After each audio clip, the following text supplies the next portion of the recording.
Looks like first pitch is going to happen at 7 on the nose.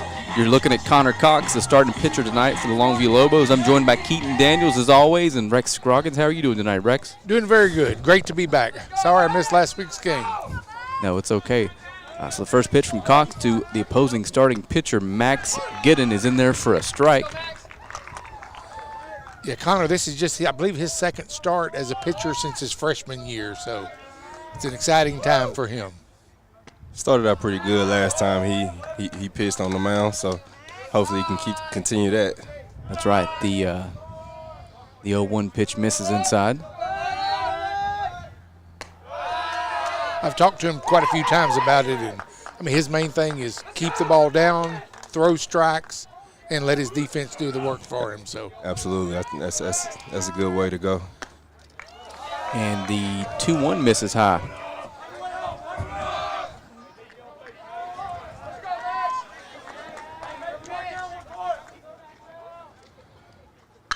.3-1 is hit well into left field, and DeKalen Taylor comes in and misjudges the ball. It bounces over his head, and that's going to end up a stand-up double for the starting pitcher, Max Giddon. So just like that, the Pirates have something going here in the first. That's probably the hardest play in baseball, is a ball hit not high, directly at you. Absolutely. You've got nothing from the side to see exactly how far it's going to go, and you almost have to listen to the crack to know how far it's going to be played. And playing out there in left field, it's kind of hard to hear it out there, so especially with the way that the bench is loud over here at times. That's right. And shortstop Cruz Cox, number 8, squares to bunt as Cox's first pitch misses high.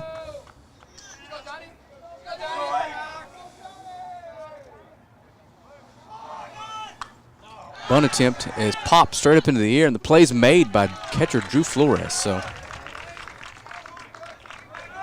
good pitch there. Yes, and that's a good out to get. Go ahead and get that first out of the ball game, get that under your belt, and you're ready to go.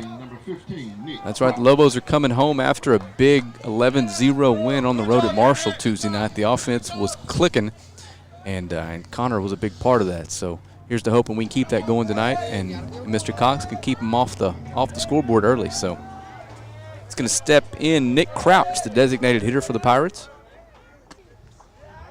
He's going to take a fastball away. Yeah, that home run Connor hit. I told him, I said, you do that in college, you flip that bat like that. I said, the next one's coming for the ear hole. And the 1-0's in there for a strike. Swung on and missed.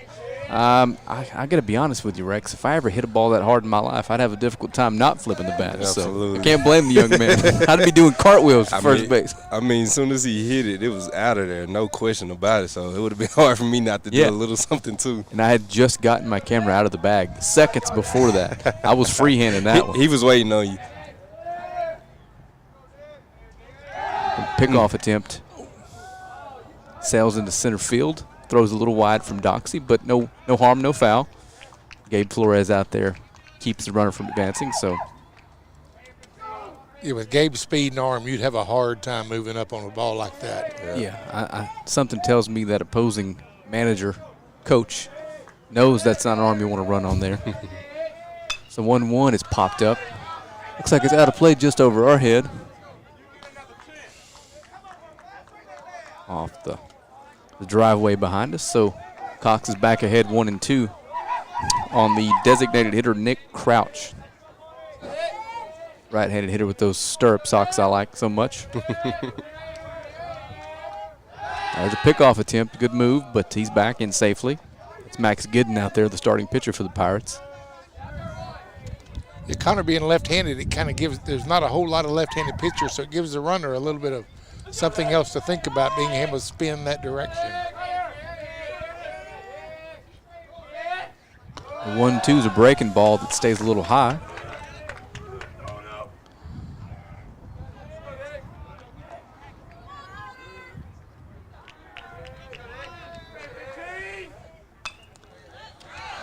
That one was Now, like it's foul, see if Flores can get almost in back play. into it. Just out of the reach of the catcher, Drew Flores. So we're going to come back and do the 2-2 all over again. So Gadsden's at short. He's got his mask on. That's and right. then I guess he tried to get a hat on with it, and there's just no way to make it work. So I guess when the sun goes down, he's in good shape.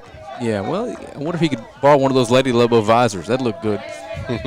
I tried to get one the other night. They weren't coming off any of them. So the 2-2 from Cox is swung on and hit to center field. Flores is underneath this one. Little wind out there, but a play made nice and easy for Drew out there. For Gabe, I'm sorry. Routine played right there for Gabe. That's Makes right. it look easy.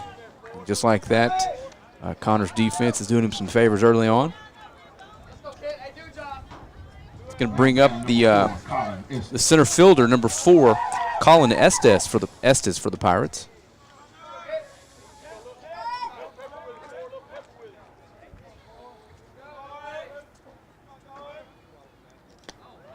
He's one of the ones that is going with some of the college in style look, putting his pants up above his knees, and with the really long socks. He's part of that crowd. That ball's swung on and popped out of play here down the right field line. Fan out there with a glove on makes the play. I don't think we got a camera on it this time, though. So Cox evens the count at 1 on Estes. He looks a little bit more relaxed out there tonight than he did last week, so that can't be a bad thing. The 1-1 misses high. That and probably so much more confident. I know that first one he was just going out, hey, I'm just going to throw. I'm just going to throw. Yeah, and it had to have been tough too coming out, haven't started all season. 2-1 started stays in high. a few years to be able to come out and pitch like that. Yeah. Oh, and back to Al. I talked to his mom before the game, and she said that he had surgery yesterday, and this morning told her he was feeling fine and said he was good to go. Hey. I joked with her, do you really think he'd have said anything else? But he's out there either way. Tough kid. Tough kid, especially coming off of surgery. That's right. So Colin Estes draws a walk as Connor Cox loses the cleanup man. It's going to bring up first baseman Kylan Johnson. I recognize this young man from football season. You can tell by looking at him, he's built. Quarterback, right? I believe so. Okay. Big kid. Yeah, good-looking kid. First pitch from Cox is in there for a strike. Yeah, he's been one of those that since he was about 8 years old has been the very, very top of his age group in all sports. Connor Cox is 0-1, misses high. He was on that Little League team that they had out of Liberty City that was like one game away from the Little League World Series when they got kicked out because they didn't play enough regular season games. That's tough. Doesn't even seem fair, does it? No, it doesn't. So the 1-1's fouled back, and Cox is ahead of Johnson with a chance to get out of this inning with a good pitch here and bring these Lobos hitters to the plate. Curveball rung him up, and just like that, Connor Cox gets the Lobos out of the inning unscathed. So we're going to take a quick 30-second commercial break. We'll be back right after these messages. At Godarzi and Young, we take things more seriously. Every case that's handled at our office is handled by a team. That work and dedication has caused our office to recover more record verdicts and settlements than any other law firm in Northeast Texas. It is our obligation to make sure our client has the financial backings and the manpower to be successful. We are exactly who we say we are. We're trial lawyers who've gotten results year in, year out. All righty, welcome back. You get a good look there at number 14, Max Giddin, a righty starting pitcher for the Pirates. Looks like he's got a good lively fastball. Lots of elbows and knees coming at you there, Rex. He is lean and thin and does a great job of whipping that ball around. Line score on the top of that first, they had no runs. There was one hit. There were no errors committed, and they did leave 2 men on base. So nice. Well, looks like Coach Goldman tossed a little wrinkle at us with the lineup tonight. He's going to move Cox up to the 3-hole, and Gabe Flores is going to clean up. And Drew Flores, after his tear he's been on lately, has moved up a bit in the lineup. He's going to bat 6 tonight. Yeah, Connor said that's what they did, I guess, in Marshall the other night. Okay. And Coach just thought they wouldn't allow him to pitch around Connor as much. And I don't By know. having to face him in the top of the first or in the bottom of the first, either one, that they wouldn't be able to pitch around him as much as they had been. So, Well, the early returns are solid. That was definitely a smart decision right there by the coach. And Gabe got going, too. He had a couple hits, drove some runs in, and pitched his behind off. I believe he struck out 12 of the 15 outs. Very impressive. So it's going to bring up Ronald Woods. He's going to lead it off for the Lobos tonight. And Ron's DHing tonight. And Landon Grant's going to play first base while DeKalen Taylor plays left field. So Ron, your leadoff man, comes into this one with a .476 on-base percentage and stealing bases 8 out of 11 attempts. So he's got a job to do, and he's good at it. Yeah, it's a recipe for a good leadoff, man. That's right. The first pitch to Mr. Woods is low. I missed it. Did he dance a little bit? Didn't see it that time. he did not. It didn't seem to. Not like he has been before. All right. I making sure I wasn't slipping.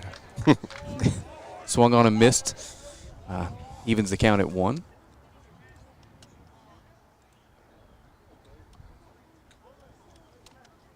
So the 1-1 to Woods.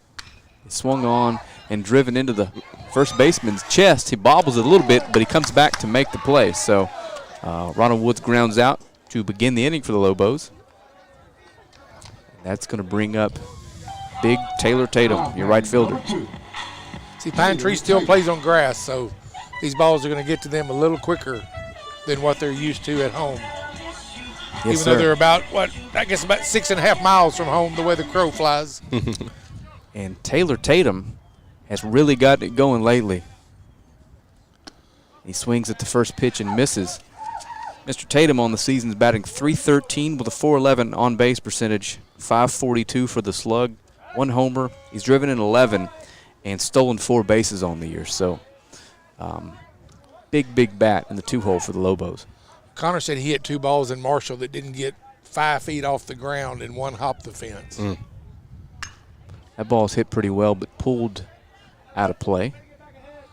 Looks like my tee shot. Wow, yeah. The young man was off balance and still hit the tar out of that. Sure did.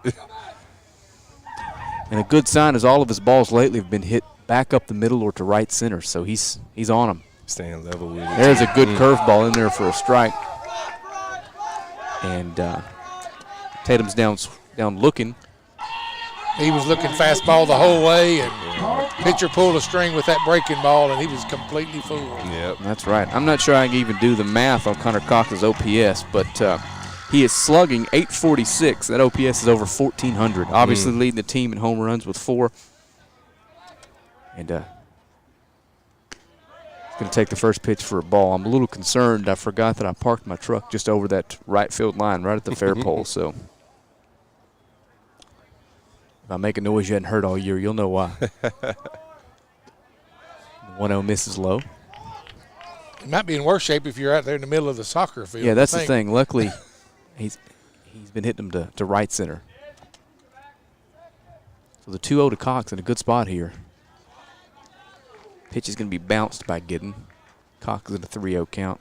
Coach turned and walked. There was no sign given. There was no anything. He just turned and walked the other direction. So I think it's green light the whole way. Green light, green light. So you anticipate? Are you telling me you're looking for a slap the other way from Connor here? But that's a hitter right there. It wasn't a great pitch. Yeah. So instead of wasting your first swing, He was keyholing. Is that what they Yes. say? Mm-hmm. All righty. So the 3-1 to Cox is swung on and driven into the opposing dugout. And the count goes full. everybody loves those sunken dugouts till you drop one about head high. Yeah, buddy. All righty. The full count pitch to Cox. Misses low. So Connor draws a walk here. That's the ultimate respect right there. Now batting number That's 3, right. And Gabe Gabe Flores, the Lobo center fielder, is going to hit with a man on first base.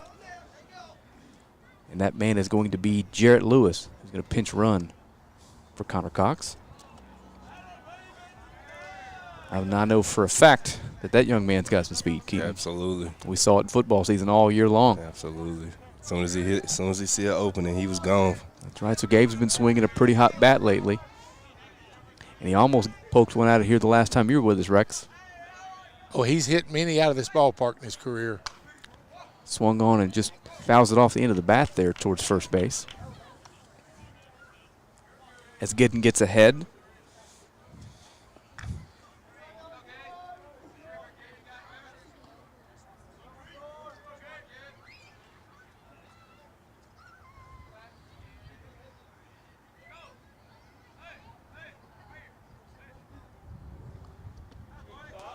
The 0-1 to Flores.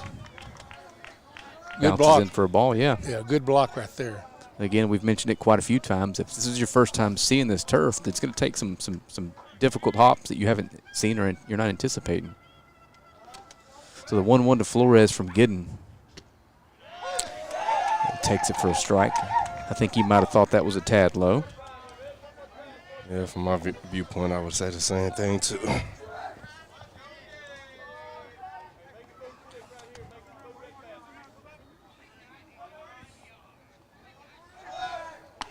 Curveball misses high. Oh! Oh, no. I don't know what. Jarrett Lewis slips, attempting to steal second base. Let's hope he's okay. Yeah.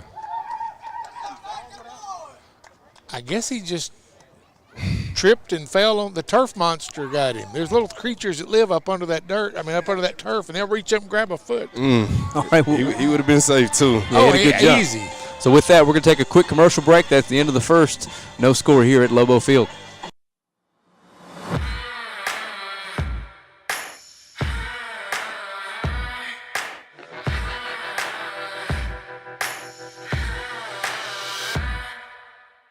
And now at OR, we want to buy your used vehicle and we'll give you guaranteed top dollar for yours. And if you prefer to trade, even better, with massive savings on every new vehicle at OR Cadillac GMC in Longview.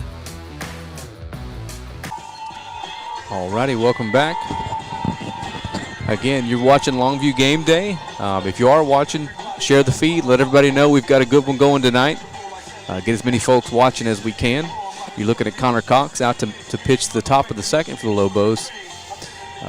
Was pretty solid the first inning, Rex. I think he walked a batter, but nothing hit too hard. Defense did their work behind him, so here's the hope, and he can keep it going. Oh, yeah. The main thing, he kept the ball down. You're going to hit a ball every now and then that's down in the zone, but you're not really going to be able to do a whole lot with it.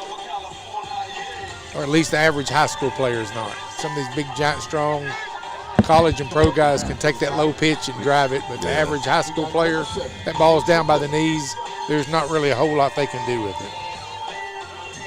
That's right. So Dean McMillan, the right-handed second baseman for the Pirates, is going to lead us off here in the top of the second. And Cox is set to get this thing underway. First pitch is swung on and missed. Fastball got on him real quick. A little late swing. Got a good look at Dean there.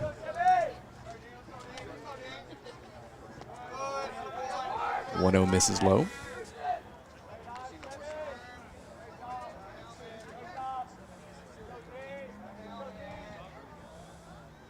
And Dean takes a fastball off the left thigh, we'll call it.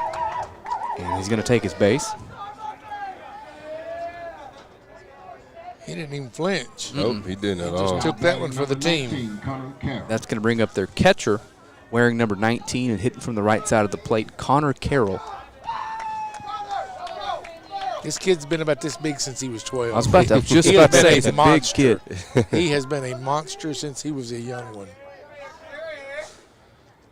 The leadoff man is on for Pine Tree.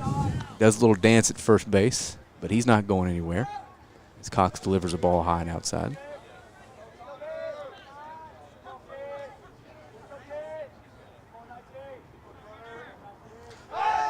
Cox's pickoff moves a little late. Again, that probably wasn't a good one. Just seeing if he could catch him leaning. But McMillan's going nowhere. And the 1-0's high.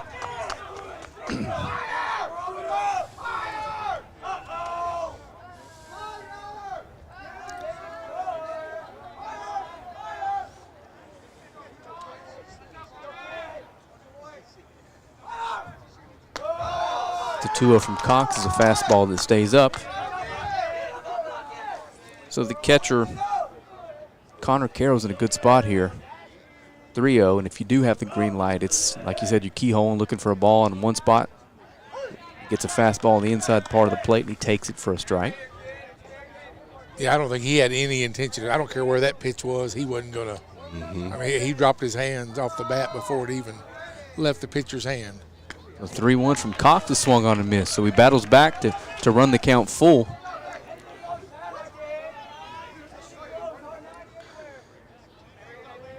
That outfield behind you, I think you just pump one right down the middle, Rex. Ball's check swung on and contact's made, and the first baseman, Landon Grant's going to take that one himself. So Lobos have an easy out there. Good job by Cox coming back from 3-0 to getting that young man. Absolutely. Oh, that was a great play. I mean, that's just one of those that you put it exactly where you want to, and there's not much he could do with that. Yep, he just never gave up at it. That's right, and left fielder Matthew Loomis steps in. He's wearing number 3 tonight. He played his freshman year here at Longview. He did. Matthew did.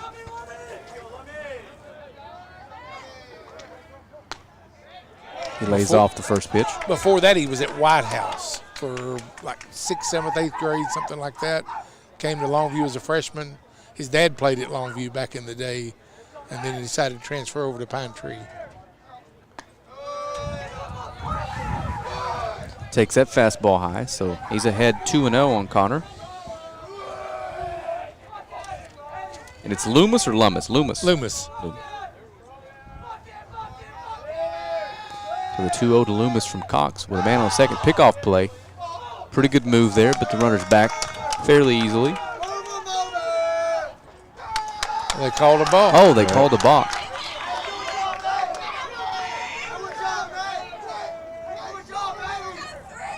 So now the Pirates have a runner on third base with less than 2 outs. Ahead in the count here. We know what Matthew Loomis's job is here. Rex, is put the ball in play and see if you can't get a run across. Just anywhere between, don't hit it to third, pitcher, or first base. Just roll it on the ground. It's all you need. I think I'd add center field to that too, Rex. Yeah, nothing shallow to center. I can promise you're not scoring a run there either. I would like to see him try it. So the 2-1 to Loomis is swung on and foul tipped straight back. So Cox does a good job of battling back to even here. He's going to be up there battling now, just trying to get the ball out now with 2 strikes on him.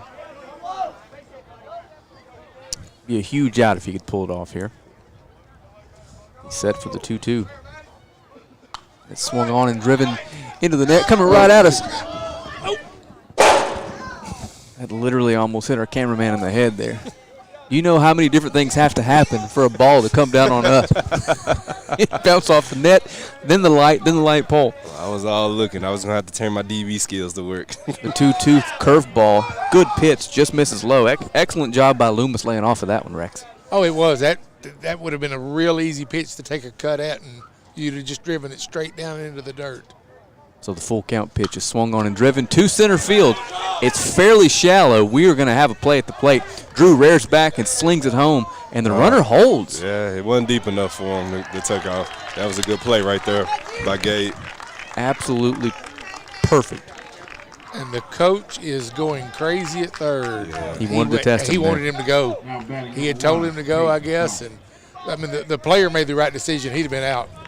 It's a good throw, wasn't it? He would have been out. He's oh, yeah. still over there mad. Oh, yeah. At least make him work to do it. All right, so just like that, we've got 2 outs in the inning, and Connor Cox throws a first pitch fastball by the 9-hole hitter, Caden Donnelly, playing right field tonight for the Pirates. And Coach may have known with your 9-hole hitter up, let's take a chance. Yes. Either way, that's an excellent throw by Truce. Oh. I'm sorry, Gabe. Oh, yeah. That's why University of Houston signed him up. Yes, sir.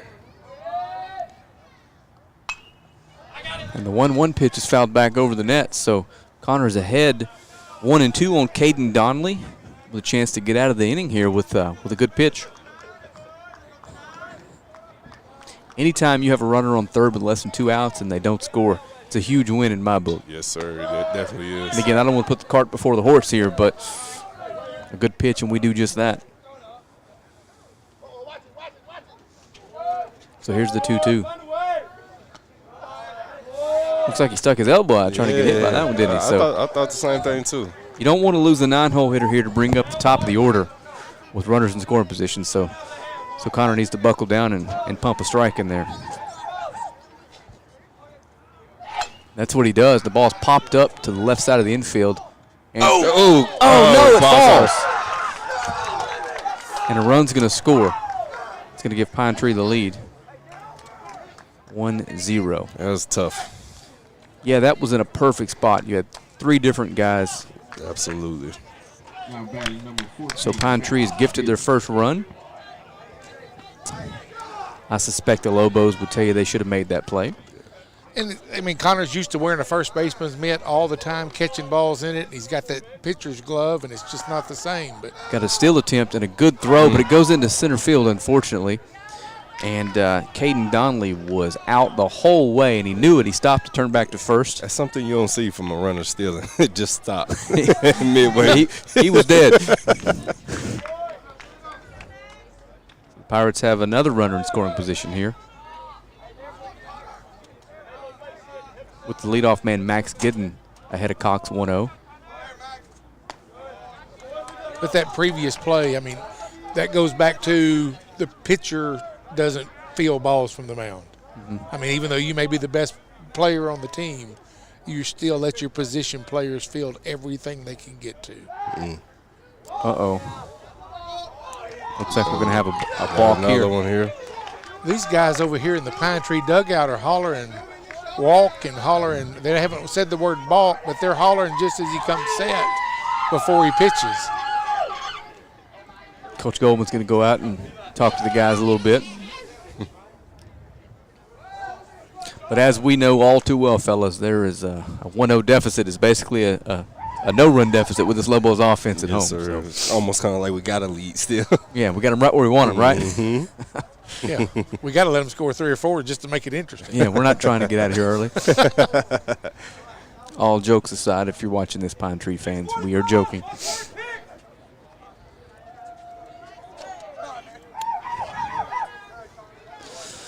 So Lobos look like they're set to regroup here, and Cox is going to come back with a 2-0 count on Max Gidden, the opposing starting pitcher.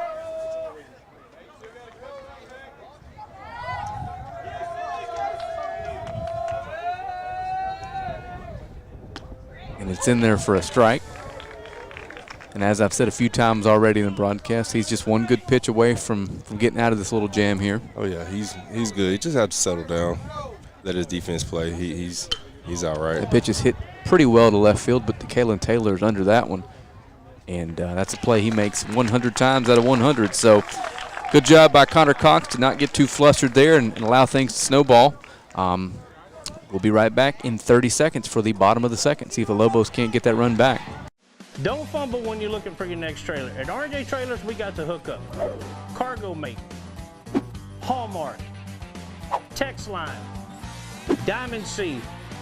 We've got the inventory selection to get you into the end zone. Snap into savings with R&J Trailers. Don't pass up on the best deals around. R&J Trailers in Longview and online at rnjtrailers.com. We've got the hookup. Welcome back, and you are looking at Pine Tree Pirates starting pitcher Max Gidden, ready to see if he can't give his team a clean inning after they gave him an early lead. I don't know if gave him an early lead is the right way to word that, Rex. They were gifted an early lead. Yes, that was strictly. That was probably Al's ball in the grand scheme of things there. Either way, we are going to get to see Gabe Flores. He gets a do-over with his first at bat. He got down in the hole a little bit, and Jarrett Lewis was caught stealing to end the inning. So cleanup man Gabe Flores is going to lead off for the Lobos. Gabe comes into this one batting .308 with a .380 on base percentage, slugging at a .462 clip. No homers yet, but 4 doubles, 2 triples, 9 runs driven in, and he scored 12 runs himself. Gabe Flores. He's not on the board yet in the stolen base category, but let's just give that some time, and I anticipate he will be. So Gabe has the unusual, what's the word I'm looking for here? It's unusual that you're leading off an inning and you've already seen the pitcher I'm sorry, you're technically your first at bat of the game, but you've already seen the pitcher stuff, what he's got. So there's a bit of an advantage here. Definitely advantage to the First batter. at bat. And the first pitch from Giddens is going to miss low. Yep, definitely an advantage to the batter, especially a hitter like Gabe. And the 1-0 misses him. And I believe this is probably why Coach swapped him and Connor. I think Gabe's would be considered a better leadoff hitter to lead off an inning than Connor was. You want Connor up when men are. That ball's hit really well. Good stroke. The left center field. Center fielder makes a heck of a play. Play right there by the center field. Did he drop that? No, he's got it. What is that down there in center field under the flag there? It's something white on that Chick-fil-A sign is what it looked. I thought that was the ball also. I'm not sure. He didn't catch. Did he? Well, okay. He did catch it. Yeah, he caught it. Okay. Confused what's going on there. Jordan Allen. Well, he hit the heck out of that.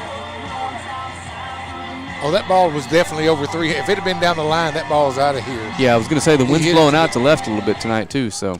Yeah, he hit it to the deepest part of the park. In that Excellent power at bat. alley. It's going to bring up Jordan Allen, the Lobo third baseman. Lays off a good breaking ball. Yeah, if he'd have been a little earlier on that, I think it gets out of here. But like I said earlier, he's got it going at the plate right now, so see if we can get some men on base for him. Jordan Allen's 1-0 pitch to him is going to miss high, so he's ahead in the count with a chance to do some damage. I haven't seen him unload on one yet, Rex, but something tells me it's in there. Those long limbs, those levers, and he's got a ton of power. Strong kid. Got good vision at the plate, too. Mm-hmm. And he's ahead 3-0 here. Well, he does a great job with his bat, trying to wait for that right pitch to be able to drive.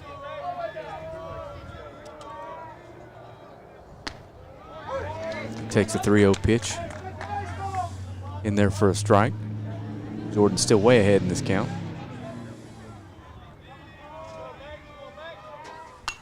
Takes a good rip at a 3-1 fastball, but fouls it back off the net.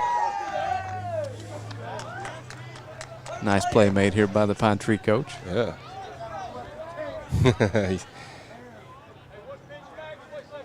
So Jordan Allen steps back in for the full count pitch, and he's going to call time. And Giddens going to go ahead and deliver that. Nice change of pace here, Rex. See the umpire actually giving him time. I know it is. He ran out, too, with him. So we'll do it again. Here's the 3-2 pitch from Giddens to Jordan Allen. Fastball misses down and in, so Lobos have another base runner via the walk. And that is going to bring up Drew Flores, younger brother of Gabe, who has been on a tear here lately, hitting the tar out of the ball on the road. Got bumped up into the batting order into the 6th hole tonight, so let's see if he can respond for Coach Goldman and help put something together here. Yeah, it was just only a matter of time. He's been getting some good hard swings here at the plates. There's the Drew chant from the Lobo dugout. I First pitch is inside. I thought it was the Pine Tree kids booing. No. So I was at the softball game Tuesday night and made it over to the baseball game a little late. As soon as I walked in the dugout, Drew said, "You missed it. You missed it." I hammered one. Puts a good swing on that, but it's popped to the looks like the catcher's going to make the play on this. And it falls in foul territory, so Drew's going to have a chance to hit again. And just like the Lobos, you can see how difficult it is when a couple people are coming after a ball and the wind's blowing. And, you know, whose ball was that, Rex? Probably the catcher's, I would think, right? I mean, the catcher was there, but, I mean, it goes back to the same thing. Anything, he's got a mitt. Everybody else has got a glove. Yeah. If anybody else can catch it, the catcher needs to get out of the way and let him. Yeah. And Because it's hard to catch reality with is that mitt. he didn't have to move. It literally landed at the plate. So Yeah, it's kind of hard when Drew's got a free life here. And he takes the 1-1 in there for a strike. That's a tough pitch right there. Jordan Allen's at first base. I'm not sure if he's stolen a base this year or not, but with this Lobo lineup, I doubt they're trying to chance any outs on the bases after that first inning. Curveball, pretty good one. Good job by Drew laying off the first breaking ball he's seen. So counts 2-2. Yeah, the Longview hitters, they're not seeing. Everybody's learned that they can hit the fastball, so they don't see. If they see one, it's usually a wasted pitch off the zone. So here's the 2-2 to Flores. It's a fastball, and he gets it past him for strike 3. So it's 2 down now as Al Gadsden, shortstop, comes to the plate.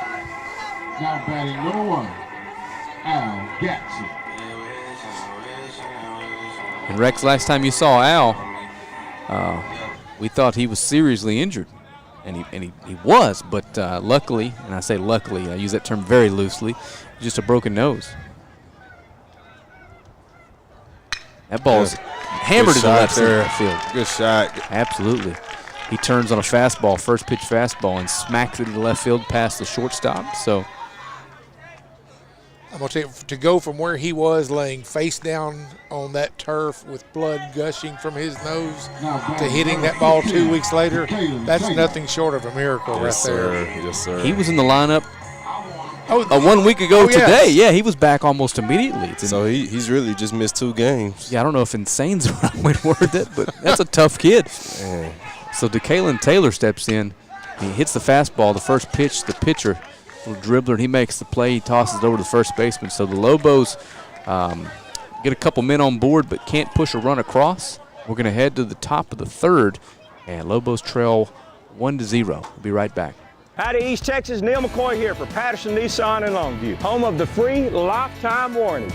Shopping for a pre-owned vehicle has never been easier. Just head over to PattersonCars.com and you'll find over 1,400 quality pre-owned cars, trucks, and SUVs, many certified pre-owned and backed by the Patterson Lifetime Warranty. And you can buy with confidence because each one has to pass a 167-point inspection before it's listed for sale.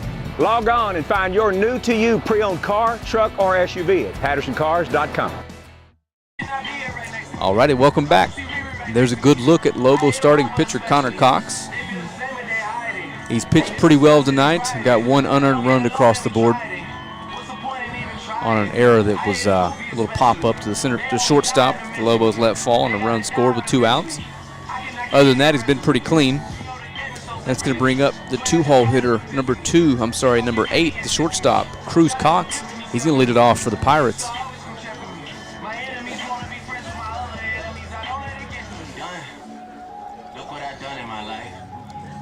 He popped out to the, his attempted bunt that popped up to the catcher his first time at the plate. They had their leadoff runner on. He was trying to move him up with a bunt.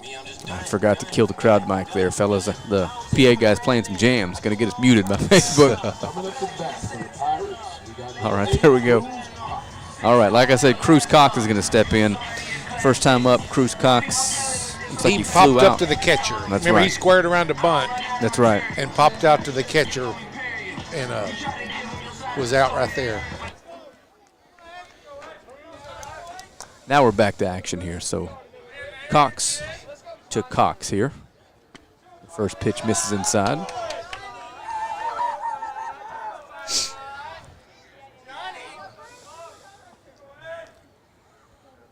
That is hit pretty well to center field, but unfortunately Gabe Flores is out there.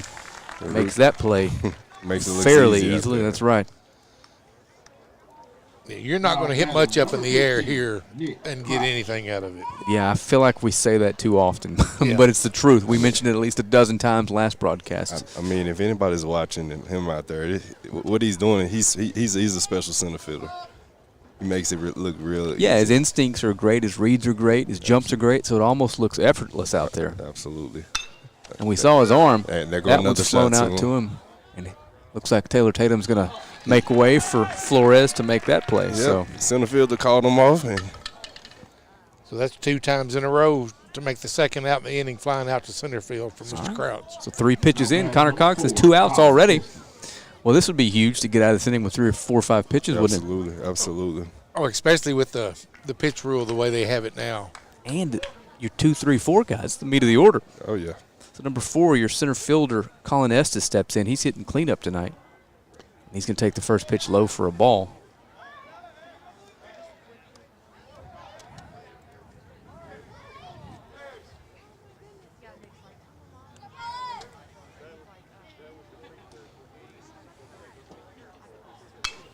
That's popped up. Looks like it's out of play. Uh-oh. Towards some kids over there. Oof. Kid was just running up the hill, too. Yeah, I think Connor went. I think he said he went 85 or 86 pitches last week when he pitched. So the 1-1 floats a little high. So what's his? Does he have a limit tonight you're aware of? I would guess probably about the same, depending on where he's at, but probably somewhere around the 90 point. So 2-1 from Cox is in there low for a ball. So it's now 3-1 on the cleanup man, Colin Estes. He said the next day and all the times he played football, he was never as sore, his body, as it was the day after he pitched that first time. Cox loses the cleanup man to a walk. Now batting number 10, Caleb Johnson. It's going to bring up big number 10, DeKylan Johnson, playing first base tonight for the Pirates. Yeah, he struck out his first time in the first inning. I believe he was surprised that the ump called him out on that curveball. Yes. He's wearing those shorts too. Oh, yes.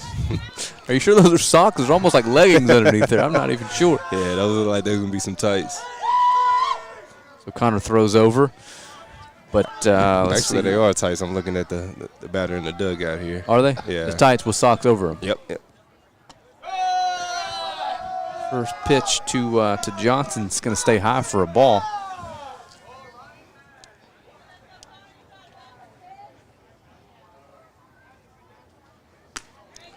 Nice rip of fastball there. Yes, sir. He was trying to give him a 3-0 lead there. So Cox gets the fastball by Johnson and evens the count at 1. Takes a good rip. It's something looked like that might have been a little off speed, but it was above the letters and he fouled it straight back over the net. So Cox is ahead 1-2. When he gets the ball up, it's high enough up around the letters or above that there's really not much they can do with it. Yeah, and if they do, what are they going to do? It heads to the outfielders. We know what happens then. Curveball just misses high. So if the ump would have got him on that one like the first time, we might have had a scrap. Yeah. An ejection, huh? We might have had a scrap. So the going. 2-2 to Johnson from Cox. Swung on and popped up. Looks like there's a play for the first baseman. Easy play for Grant, and he makes it. And the Lobos are out of another early jam. Connor Cox, again, excellent job there. So we'll be right back after these two commercials. Printing your photos just got easier. Just pick your size, color, and favorite photo, and we'll do the rest.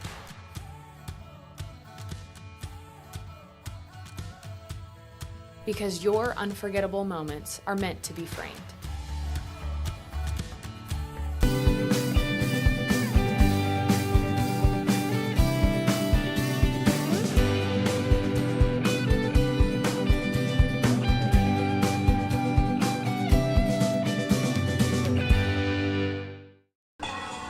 Alrighty, welcome back. Looking at an overhead view of Max Giddon warming up here for the bottom of the third. Lobos trail 1-0. One earned. I'm sorry, the run was obviously unearned after the error there in the first inning. Get a good look at Max Giddon. He's been pretty solid so far tonight, keeping the ball over the plate, not letting the Lobos do too much damage, although they hit a couple balls pretty hard. And it looks like the second baseman, Kiefer Doxey, freshman, I believe, right? Yes. He's going to lead us off here. Yeah, I mean, to be a larger 5A school with two freshmen in your starting lineup that are both, and I mean, it's not like they're just there because there's nobody else. Yeah. They both beat out some really good players to get where they're at. Mm-hmm. It's a pretty amazing deal. Do we know who manned shortstop the night that Al did miss? I'm not sure. Kiefer Doxey Was it did. Kiefer? Mm-hmm. Okay. Jared Lewis came in, and then Kiefer came in the rest of the way after that. Okay. So he's obviously quite an athlete. He's played a lot of baseball. Yeah, he's one of those kids that looks like a baseball player. Yeah, he doesn't get phased out there at all.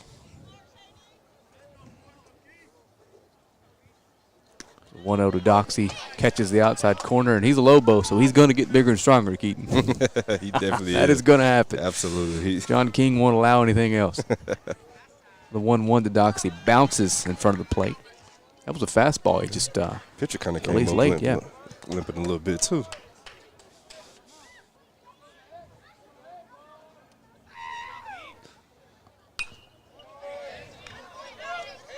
Foul ball straight back.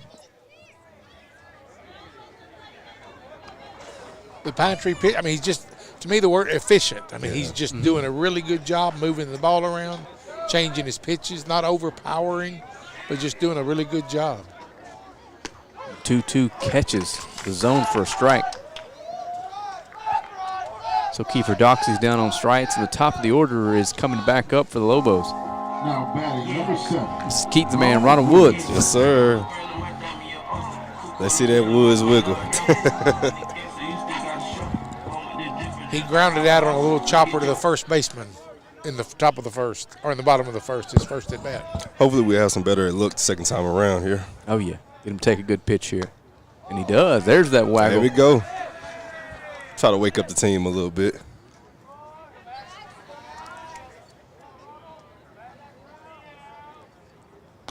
High ball there. It's kind of hard to lay off that ball. Oh, it looks like a beach ball coming. Yeah, it does. Couldn't lay off of that one, huh? So the 1-1 to Woods catches the outside part of the zone. Like you said, Rex, this young man is just hammering the strike zone, working inside and out.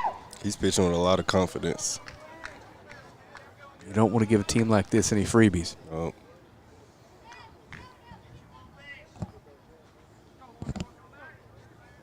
So Woods steps out and steps back in for the 1-2. Ball's flown into shallow center field. It looks like it's going to be a tough play for somebody. Oh, and it is. That's a base hit. It drops in the middle of all three of them. So Woods is on with a single. And he's a base stealing machine out there. I mean, that's you can't pinpoint it any better than that. Yeah. That's just dropping in exactly where it needs to. Like on the golf course, right? You couldn't walk it out there and place it any better. Exactly. All right, so that's going to bring up big number 2, Taylor Tatum, hitting in the 2-hole tonight for the Lobos. Been on fire lately. He's got a man in scoring position. If he hits one in the gap somewhere, Ronald Woods has some speed. So he can easily score from first. That ball's hit hard. My goodness gracious. So Woods holds up at second. Taylor Tatum hit that ball too hard, if it's possible. Yep. He came up on he got called out on fooled on a pitch the first time, and he was upset that time coming to the plate. He definitely came ready for this. Oh, yes, absolutely. Oh, and this is why you move Cox up. Longview's cooking right now. That's right. You got your 1 and 2 men on for your 3-hole hitter, and if you pitch around him, you've got Flores on deck with the bases juice. So I anticipate he's got nowhere to put him, Rex. He's got to pitch to him. So here's Connor Cox with 2 men on. Chance to do some damage here early for the Lobos. He takes the first pitch outside. This is a classic right here. That's right. And Taylor hit that ball hard, fellas. If he elevates that a little bit, it's long gone. So Cox is ahead 1-0. Curved ball misses outside. So he's in a spot now where he can pick a spot, pick a pitch, and he can look to make this 3-1, change the scoreboard quick. All he's looking for is your truck out there right Oh, no. Oh, no. That ball's hit up the middle. Right, that's going to be a base hit. Definitely going to score. And it's going to score Ronald Woods. Tatum's going to be held up at second. So Ron slides across home plate, and the Lobos are on the board, and Connor Cox has driven in a run for the Lobos. Excellent at bat. He passes it on the gate. That was good. I mean, hit that pitch. It wasn't a pitch he could drive out of the park. So he changed his swing and just swung flat and drove the ball. I mean, that's a really good job of batting. That's a good at bat there, right? Oh, there, yes. by your senior leader. Jarrett Lewis is going to come in and run for him again. Good to see Jarrett's okay. That was just a slip and not an injury. It's that turf monster. I'm telling you, he's out there. So Gabe steps in for the 3rd time tonight. The first one didn't count, and he hit the heck out of a ball his first time up. So Lobos are a chance to score some runs here. First pitch stays high. Hey, Rex, I can definitely agree with you and tell you that the turf monster is real. I could definitely attest to that. I wonder how similar this is to your football turf across the way. Same stuff. Is it? By the same people. Yeah, it looks pretty similar. So Gabe is ahead. Takes a good rip at a fastball and fouls it back over the net. It's going to be out of play, way out of play. The fine people from Hellas is the company that does all the turf for Longview. They're out of Frisco. Sure they appreciate the shout out, Rex. They're good people. I've met You're a couple watching of this and you want a turf lawn, give those guys a shout. And if you guys are watching this, curveball misses away. The turf company's watching. Give us a call. Rex is your guy to give you a nice an ad read live on air. Sounds like he can attest your work is wonderful. So Gabe Flores is back ahead 2-1 here. A couple men on for the Lobos. And that's hit pretty well. Oh boy, go. Get legs, get legs. Oh, he didn't catch it. He did not catch it. So Taylor Tatum's going to score, and the runners had to hold because it looked like he caught that. But again, excellent at bat for Gabe. He has really gotten it going on offense here lately. Yes, sir. That's a good shot there. And that's, Rex, that's just a tough play to make. Ball's going back over your head to the left side, and you're running full speed after it. When it was hooking, I mean, he drew it around and it was hooking, and I mean, that's just to be able to chase it down that quick is amazing. So this is that Lobos offense that we've been talking about. They can just come at you from all different angles. Jordan Allen's going to step in for the second time. He drew a walk his first time up. Yes, was stranded at first base. 4 consecutive excellent bats for the Lobos. And they've got 2 runs on the board and looking to add here. Jarrett Lewis is on second. Gabe Flores on first. And Jordan Allen takes the 1-0 pitch outside. So he's in a good spot here. Yes. Good play vision. Got him ahead again in this with this at bat. Jordan's got the war paint on tonight. So the 2-0 to Jordan Allen from Max Gooden misses low. The runners are going to advance to second and third on that one. It's going to open up first base. I'm not sure you intentionally walk him here, but the thought has to cross the coach's mind with the freshman on deck. Or you're just not going to throw him anything he can hit. Yeah, just a couple waste pitches here for sure. That's an option as well. So Jordan steps back in, way ahead in the count, with 2 runners in scoring position. The Lobos have 2 runs in already. And he's swinging, and he hits it past the diving second baseman. Jared Lewis scores.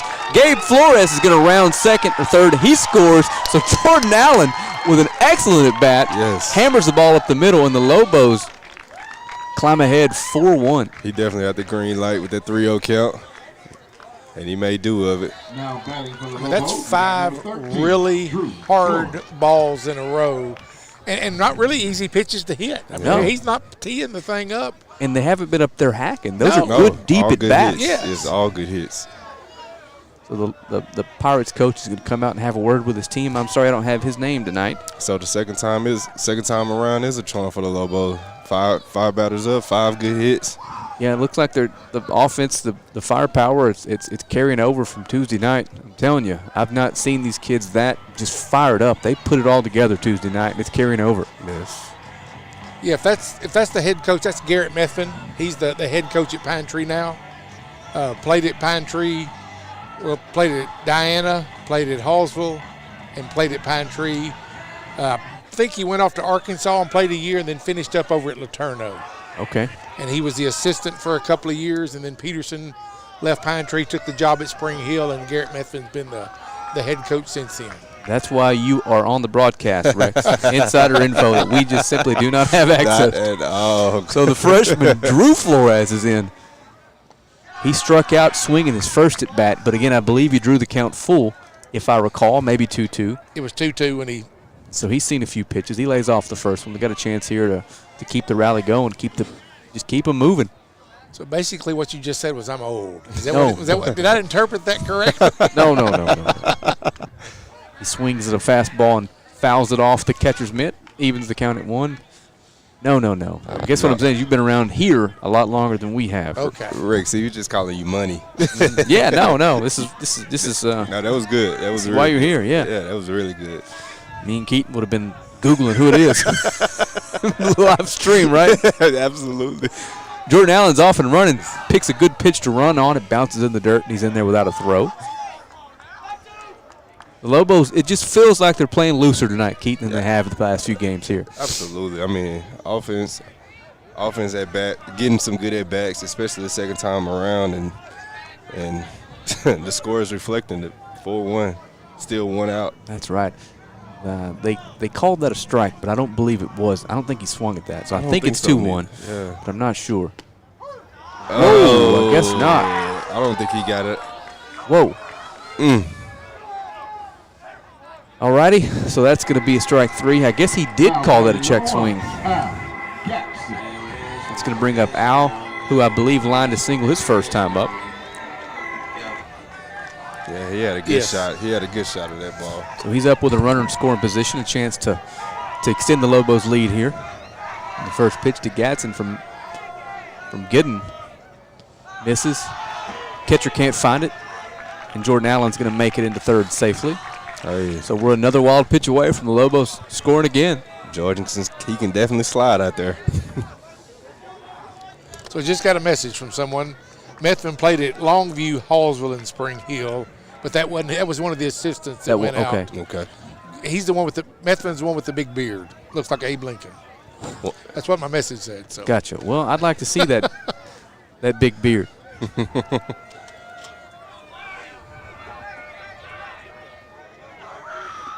So Al takes the 1-0, and again, if he's going to keep throwing these balls in the dirt, he's just asking for trouble with his turf. And a runner on third base. Gatson ahead 2-0. Looking for something he can drive here and score this 5th run for the Lobos.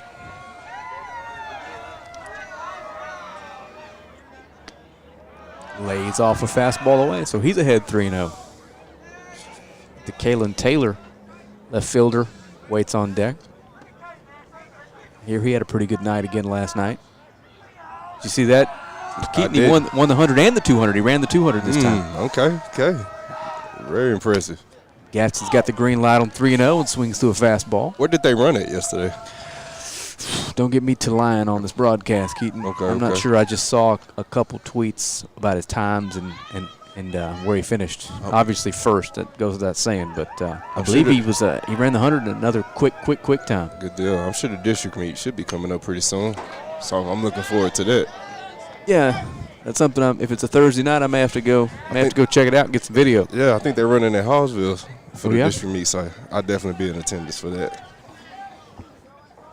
So Gooden has done a good job getting back in this account from 3-0. It's 3-2 to Gatson.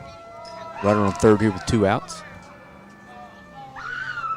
Foul tip is off the umpire's mask. Let's hope he's okay. That's old Kilgore boy. He's tough. He is tough. It's one of them Bradley brothers.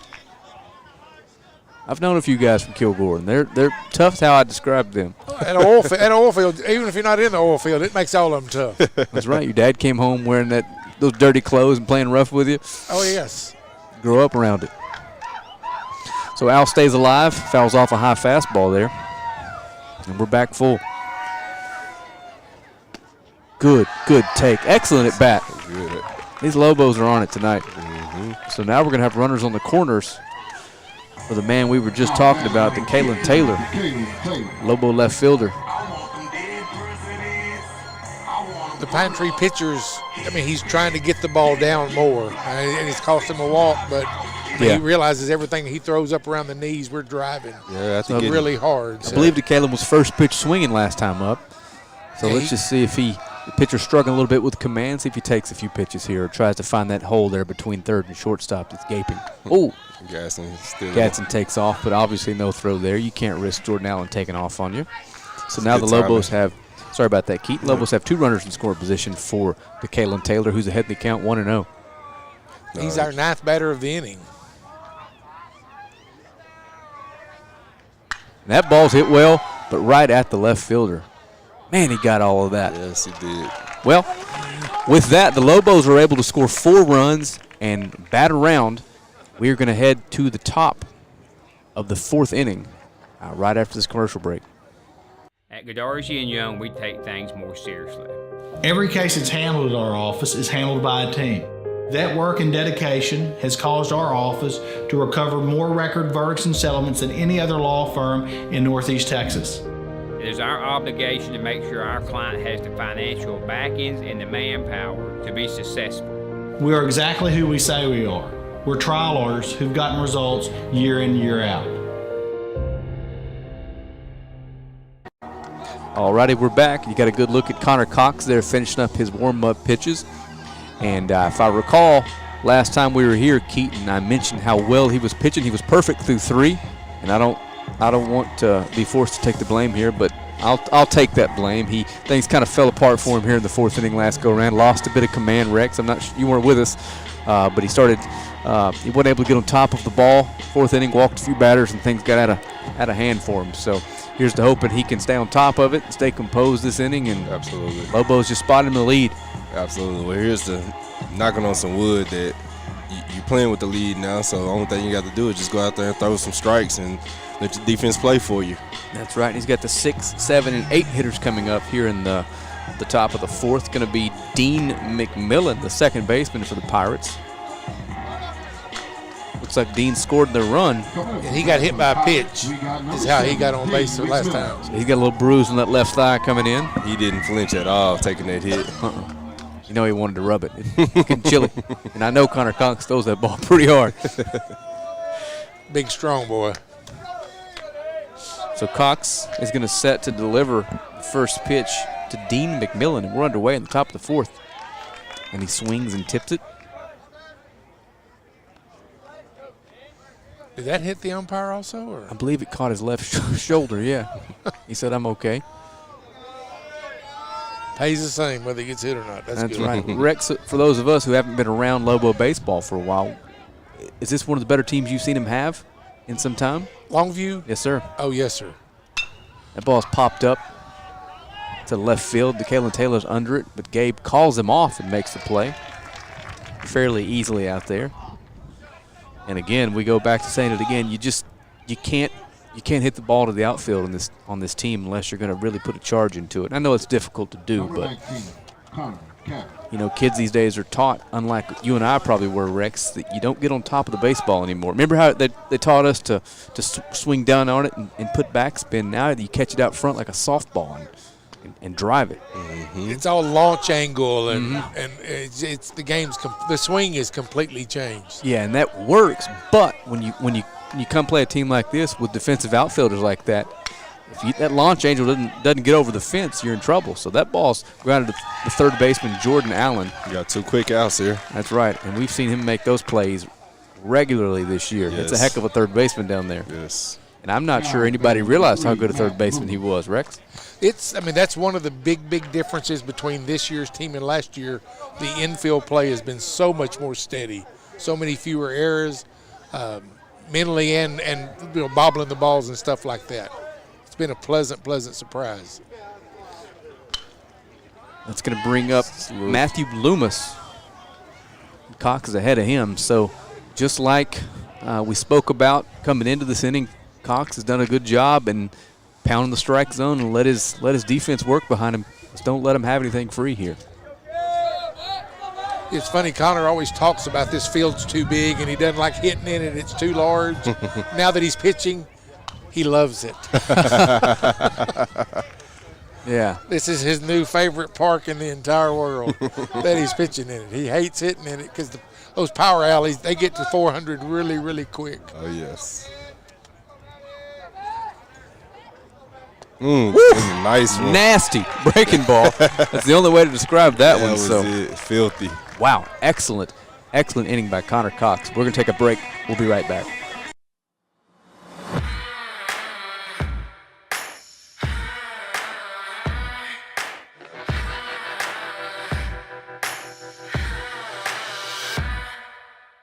And now at OR, we want to buy your used vehicle and we'll give you guaranteed top dollar for yours. And if you prefer to trade, even better, with massive savings on every new vehicle at OR Cadillac GMC in Longview. 7. We're back with you here as you got another good look there at Max Giddin, the starting pitcher for the Pirates. Lobos come back out with the 9-1-2 hitters here. After putting a 4 spot on the board last half inning, Rex. Yes, we're going to start exactly where we did last time. So are you of the school of thought that they did bat around, or does that 10th batter have to come to the plate for you to call it batting around? Batting around is 9. 9, okay. When that 9th man steps There's up a lot there, of debate about that these days. Is there? Yeah, there really is. Some folks think that it's not batting around until that 10th batter comes to the plate. Then Okay. you officially made the turn around. But I don't know, and I don't care, to be honest with you. I was just wondering where you stood there. So I say bat around like you do. I say we batted around last time. We batted around last time. So we're going to head to the bottom of the 4th here. Lobos now ahead 4-1. And you're getting a good look at Kiefer Doxer there. Doxey, freshman second baseman for the Lobos.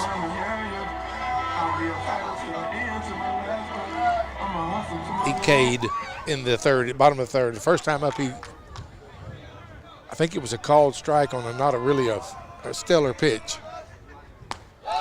First pitch to Doxey, swung on and missed.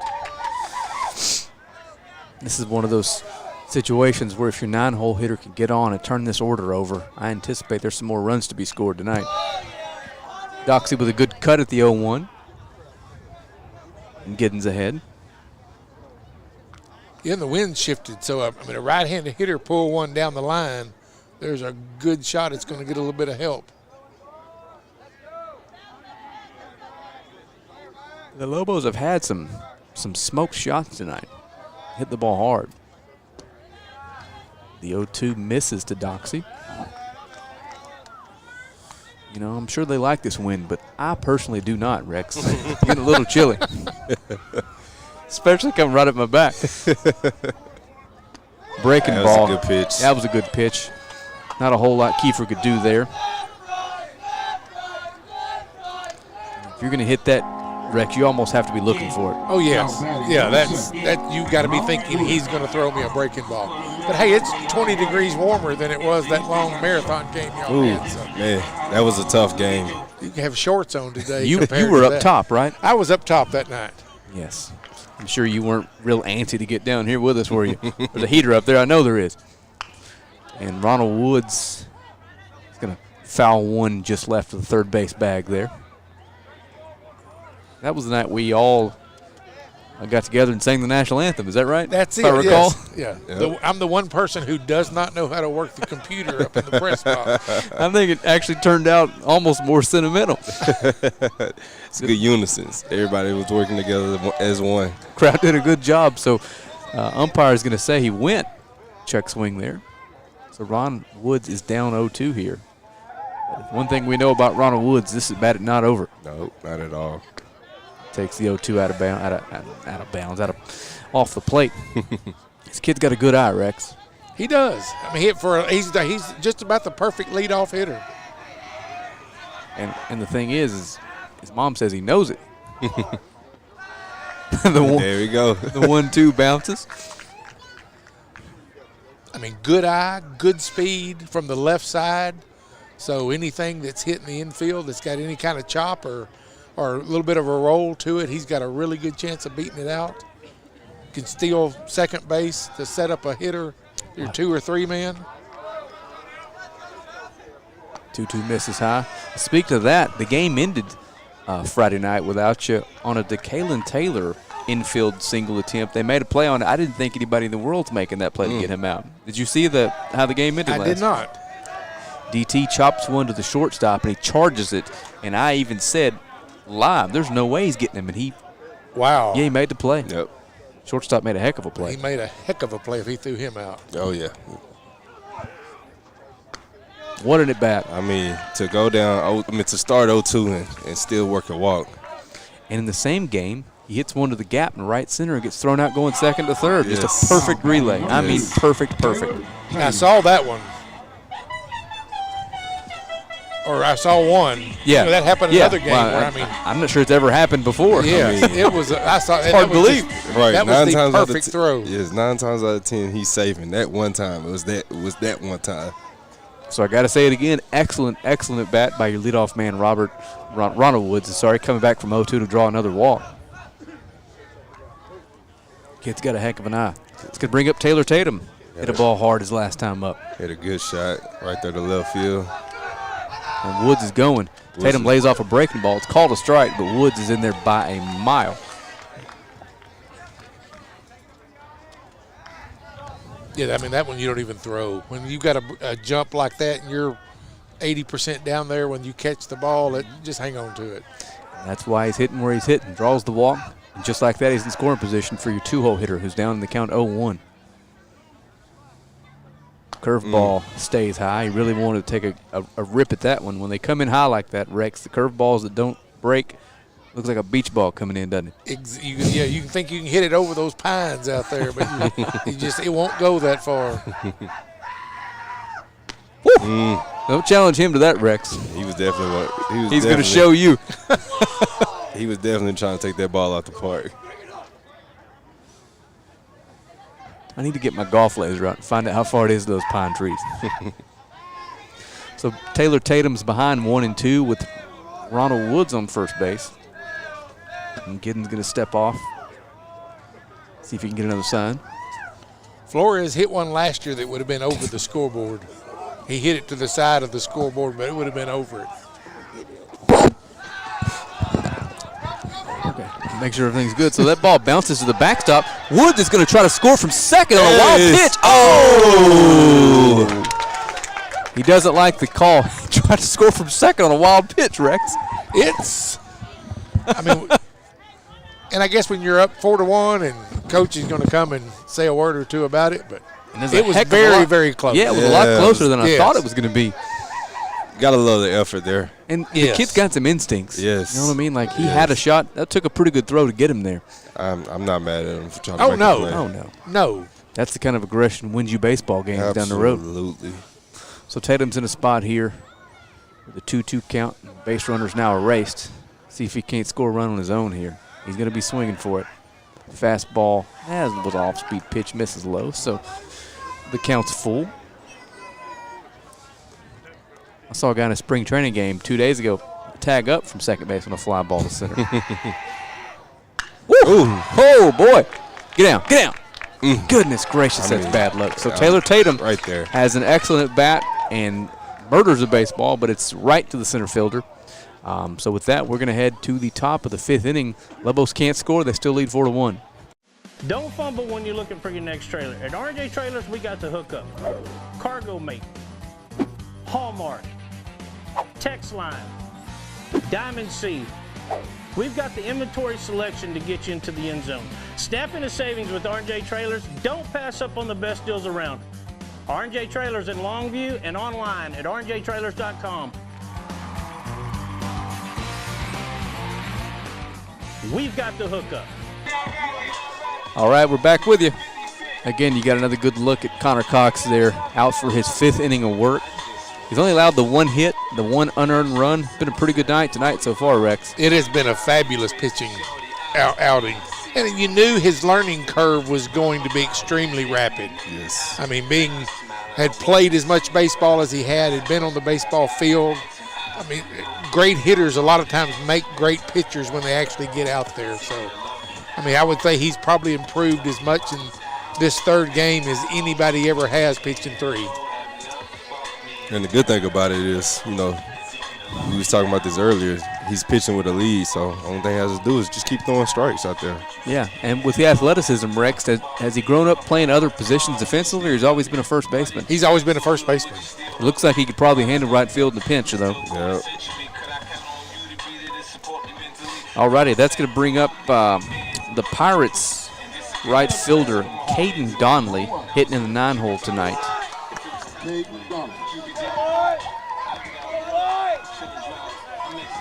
He's the one that hit the ball up in the air to the middle of the infield. That was the error that scored the run. I see. So no RBI for that, but he did get the run home, put the ball in play. First pitch to Donnelly is going to be a ball, Miss Lowe. You didn't know I had an entourage, did you? I didn't. Between you and Keaton, y'all know everybody out here. I owe most of them money. That's why they keep coming by to see if you pay me. Somebody taps me on the shoulder like that. Somebody taps me on the shoulder like that. I just assume I'm about to get punched. 1-1 from Cox is going to miss high. And again, you don't want to lose the 9-hole hitter here. So see if we can't get this thing wrangled back towards the strike zone. There it is. A little off-speed pitch it looked like. Swung on and fouled straight back.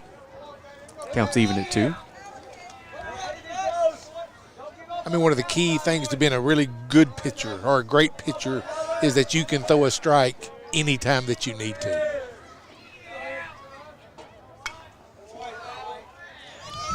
Foul straight back. Nice play made off the net here.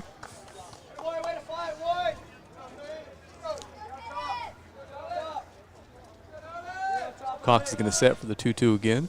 Breaking ball just short of the plate there. Caught in the catcher's gear. We're talking about that. I remember a story when Ted Turner on the Atlanta Braves. Bottom of the 9th inning, bases loaded. The Braves pitcher walked in the winning run. Turner went into the dressing room and fired him as soon as the game was over. He said, I pay you $4 million a year. You have to throw a strike when you need to. I mean, it was just an instant thing he did. I've never heard that story, but he owns a team. He can do what he wants. Oh, yes. Wish that weren't true as a Cowboy fan. But unfortunately it is. So Connor Cox loses Caden Donnelly. So the Pirates have a base runner with the top of the order coming up here. First pitch misses inside. It's Max Gidden, the opposing starting pitcher, for the 3rd time tonight. He's 1 for 2, had a double and grounded or flew out to the right fielder. There's a good pitch in there for a strike.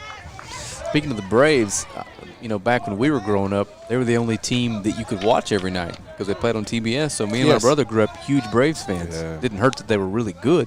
Yeah. I think they had 4 Hall of Famers on the rotation at once. Growing up, all I remember watching was them and the Yankees. Mm-hmm. It was just a different world back then. You had 4 channels and the old TV that sat on the floor. Went out and turned your antenna. Yeah. Had a little piece of pipe welded to it. He said the Yankees, they used to do Monday Night Baseball. Remember that on CBS? Kids watching don't even know what CBS is. Popped up to Connor Cox. He makes the play. Good job getting the leadoff man there. And 1 down for the Pirates. Now batting number 8, Cruz Cox. That is going to bring up their shortstop, number 8, Cruz Cox. He steps in to face Cox tonight for the 3rd time, and I say it when the Lobos are batting, so I'll repeat here. The 3rd time you see the pitcher, you pretty much know what's coming. You've seen it all. The odds of you doing some damage goes up dramatically as Cox misses with a fastball outside to Cox. Yeah, Cruz is 0 for 2. He popped out to the catcher and flied out to center field. That was a good-looking fastball, but it missed high, I believe.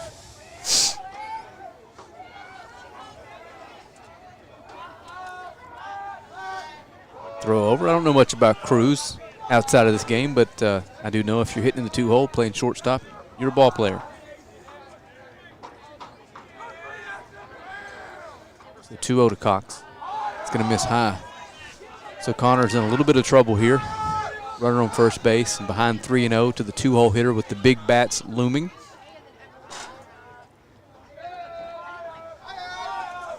There's a strike. That's it. That time he bent his back, pushed off a little bit harder. He's been missing high. I guess as you start getting a little bit tired, after throwing quite a few pitches.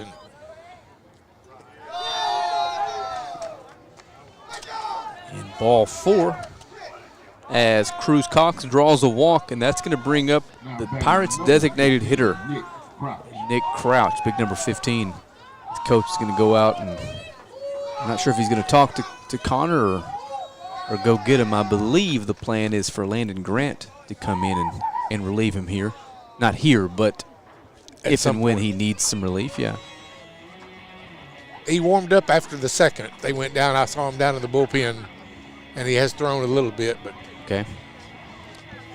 That's the one thing. Pitching is where, if you ask anybody back in September, pitching was going to be the strong point with Landon, Gabe Flores, and Campbell Williams, and we haven't gotten to where we need to be right now pitching wise.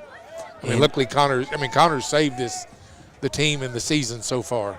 And that was back before we knew what we had in De La Garza. Yeah. Oh, exactly. He hadn't even got here yet. That kid comes in and does yeoman's work. Man, he's definitely money. So the first pitch from Cox to Crouch is fouled back into the net. He's ahead 0-1.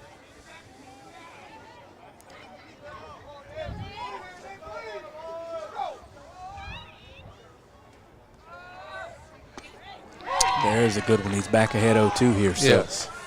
Coach just came, settled him down, and said, hey, throw your fastball, throw strikes. Let's get out of here. Have you not been watching this, Connor? Is that what he said? Your defense has got you. Look behind you. So the 0-2 from Connor Cox to Nick Crouch. Well, he remembers striking that last batter out the inning before on that breaking ball that was just nasty. And he thought, well, shoot, I'm going to strike out 3 or 4 more here. Watch this. That was a thing of beauty, too. Curveball. Almost had him. Pretty good job there staying back on that one and at least putting the bat on the ball. He had him. That's fouled out of play. He had him late because he was ready to go forward.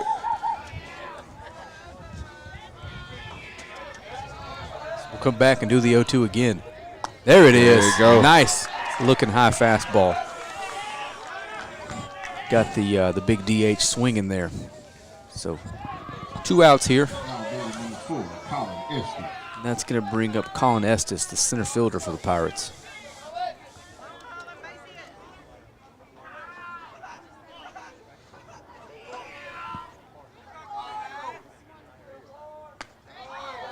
First pitch just misses. We definitely need to get the out here. I mean, DeKalen's got the kind of speed and the kind of power. He can hit the ball off the wall if we don't. Ooh. Another close one.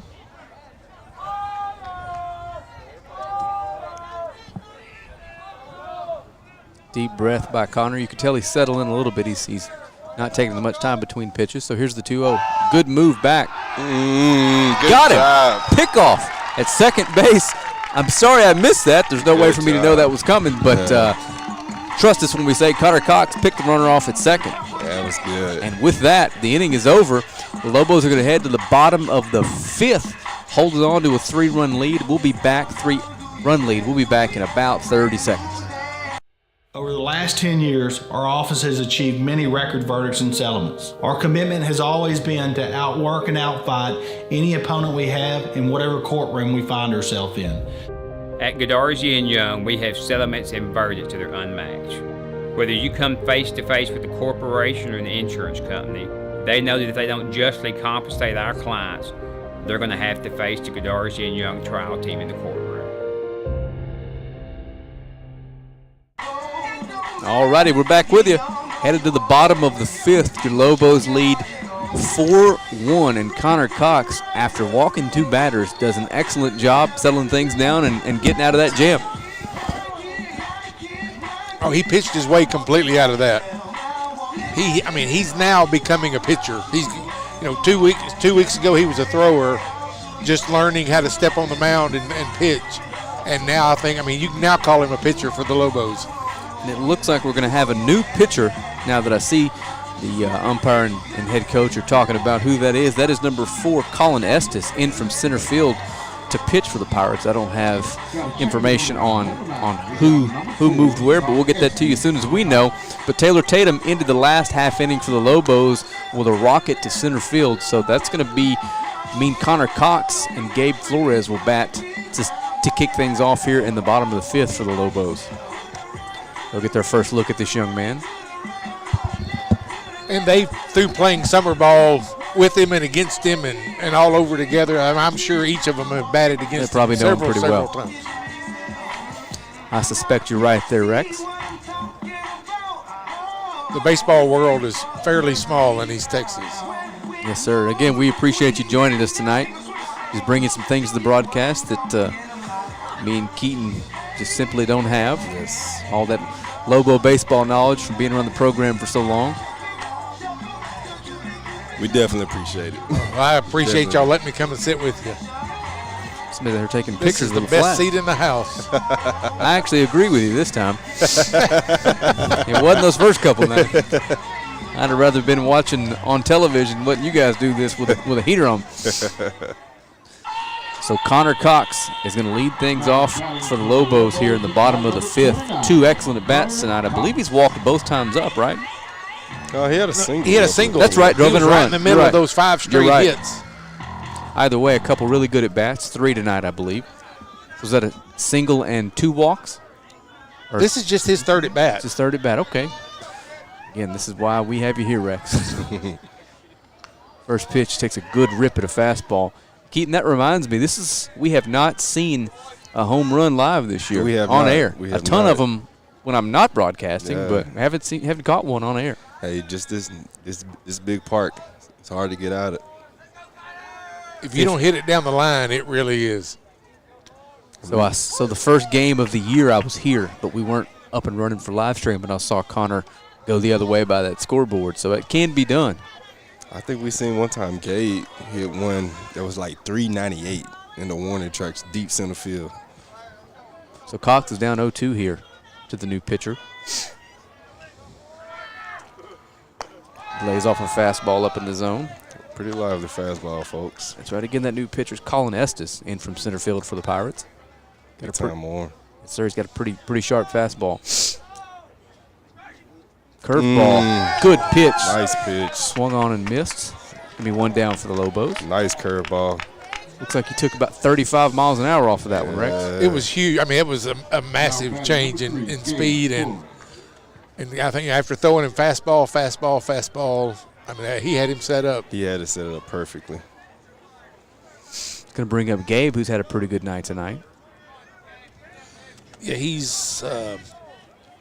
flew out that deep ball to center field, and then had a single and an RBI in the third. Keep in mind that single was a deep ball yes. itself. We thought he caught it.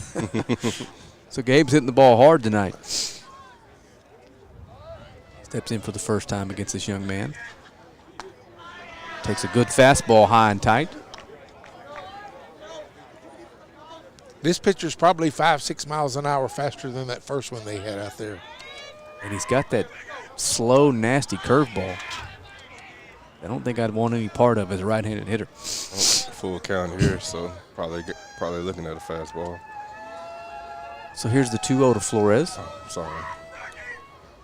It misses low. So he's ahead in the count. We've seen tonight, Mr. Goldman will give you the green light if you want it. Oh, yeah, he just turns and walks away. Likes to do what you want. Exactly. If you're going to swing, I'm not even going to watch. So the 3-0 to Gabe. Swung on and hit well, but it's going to be, he might have got that. Go, get legs. That ball is going. It's gone. It's out of here. It's gone. Gabe Flores with the first live home run of the year for the Lobos. You called it. You asked for it. And there You're right. it goes, Put folks. a charge into that one. The first home run. And you can put that one on the board. Yes, sir. Good job, Gabe. I think that hit right on the top of the wall and bounced. I mean, the ball looked like it changed directions. It looked like it hit right on the top of it and bounced over. Just like that, the Lobos have another run. It's 5-1. Wow. Gabe is on it tonight, fellas. Yes. You get that bat hot in the middle of the lineup. This is going to be a tough lineup to pitch to. Oh, yes. He's loving that cleanup spot. Yeah, Coach Goldman's pushing all the right buttons tonight. Oh, yeah. The funny thing is that ball wasn't hit as far as the first two that he hit. Not nearly as hard, no, but this is what happens when what was the launch angle on that, you think, Rex? I thought that was a pop-up to left field. He got it. He got a hold of it. So Jared Allen. Jordan Allen. Him and Jarrett Lewis been on the same team. They've thrown me off the whole season. Yes, especially when Jordan Allen is handing the ball. Yeah, off they're to both in the Jared backfield Lewis. all year. So the 1-0 is fouled straight back.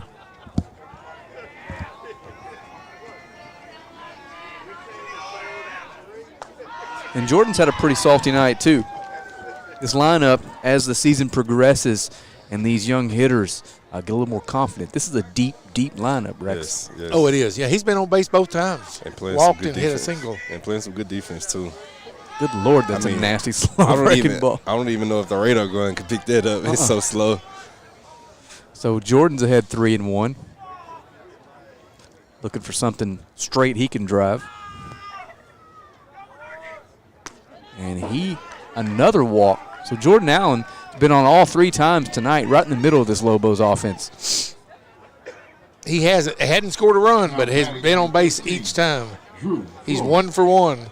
That's going to bring up our young freshman catcher, Drew Flores. I just talked to Gabe the other night and asked him what it was like to see your little brother hit hit all these bombs, and he said he's ahead of me, and I'm not going to let that stand. He actually said that. So he's got 1. Drew has 2, so let's see if he can get his lead back to 2 tonight. He takes a fastball in there for a strike.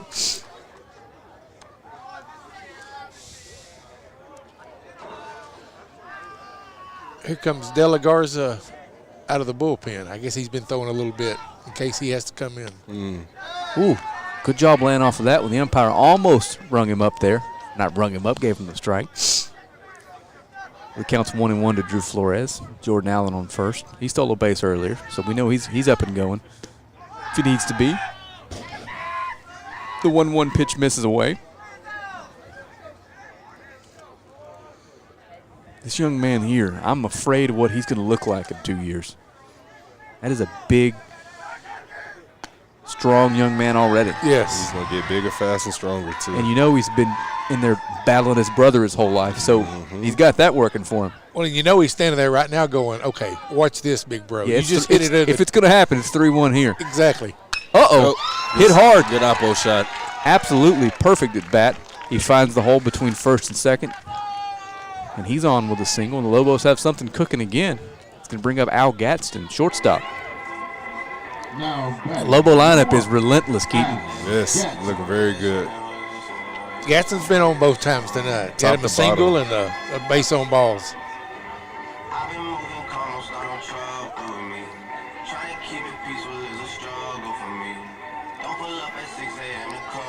The Lobos have 2 men on now here at the bottom of the 5th, clinging to a 5-1 lead. And I think we may just be getting underway here with the offense. So both the runners are going to advance. Jordan Allen's getting up at third. Drew Flores at second. He's having some trouble commanding that breaking stuff tonight, Rex. It's like he's got a slider. I mean, his slow curveball he's done real well with, and his fastball, but that slider keeps getting away from him. So 2 men in scoring position for Al.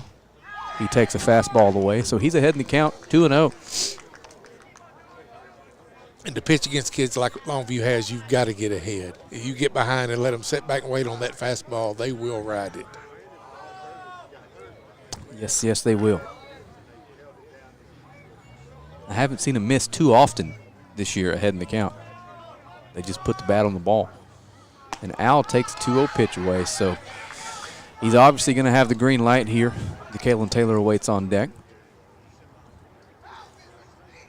A ball put in play probably scores the 6th run for the Lobos. But I don't think Al's wanting a grounder to second here. And he's going to take the pitch high. And they are loaded for DeKalen Taylor. That's Al's second walk of the night. To go along with stellar shortstop defense. Oh, yes. All while battling, I think he just had surgery yesterday. So DT is going to wait while the coach heads out and talks to his team. And he's going to go get him. And number 20 is going to come in. Let me hit my lineup card here to figure out who number 20 is. Number 20 is Jacob Hall. Jacob Hall. You are familiar with Jacob? Jacob played Longview boys baseball since he was about 3 years old, and good kid, good family. He played a heck of a football player. His grandfather was an umpire, and I mean his family's been at the ballpark as many hours as anybody ever has been. Well, let's take a look at his stuff here. Looks like he's got a little shortish arm delivery there from the left side.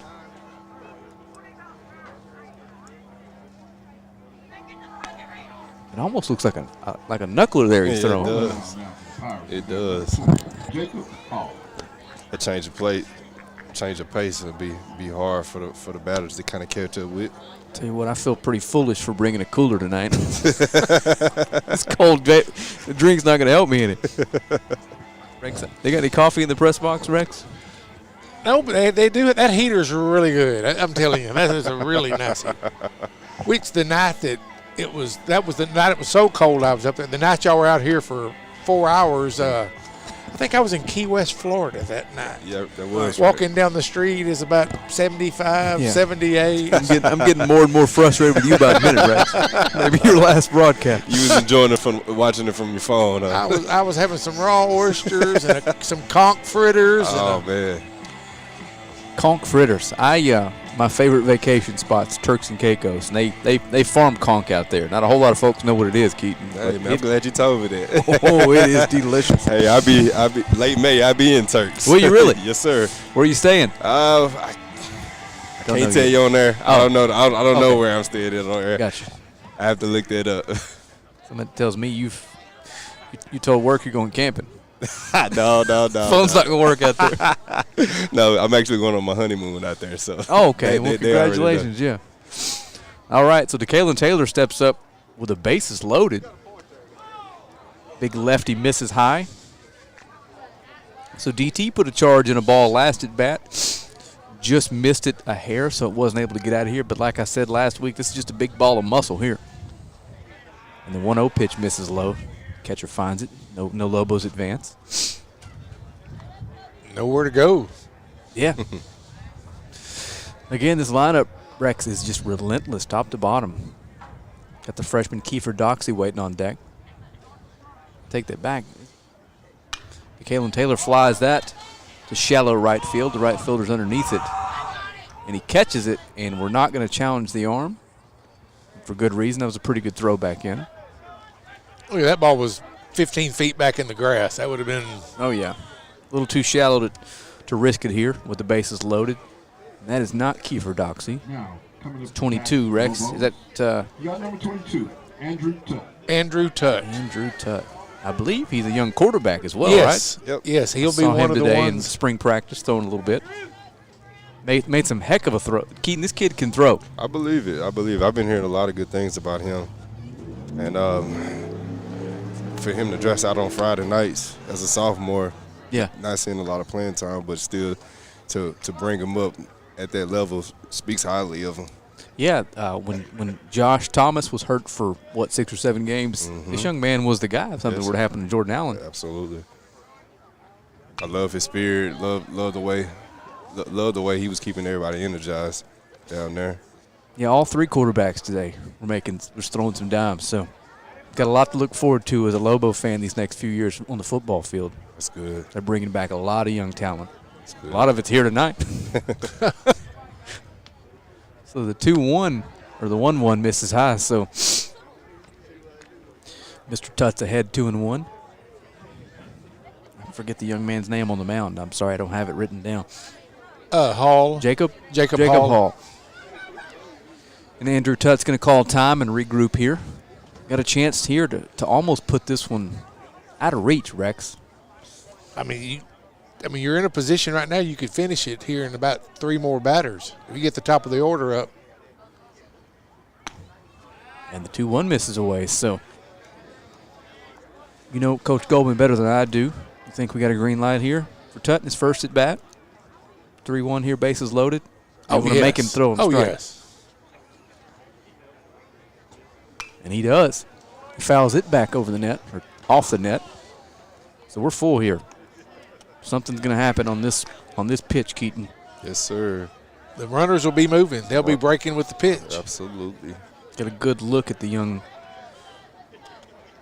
Lobo quarterback. So here's the full count to Tutt. Swung on and tipped off the catcher's mask. And Tutt, he can play. He can pitch for you. He can catch. He's caught quite a few times for years. I mean, he really can do most. He can play infield, outfield. Got good speed. Can run. Yeah, got a good arm. He can really play anywhere on your baseball field. Yeah, sounds like he's got a lot in common with most Lobo athletes. They can do it all. Oh yes. It's just good to see that these kids, it's coming together on the baseball field for them. So the full count pitch, bases loaded to Tutt, swung on, looked like he missed away with that one, but he wasn't able to hold up. So the Lobos do get a run on the Flores home run. They lead 5-1. We are going to take a 30-second commercial break, and we will be right back. House party? We got you covered. Office meeting? Come on, treat them right. Game day? You know we're here for it. Get your taco, nacho, or fajita bar today, only at Juicy's Taco. Printing your photos just got easier. Just pick your size, color, and favorite photo, and we'll do the rest.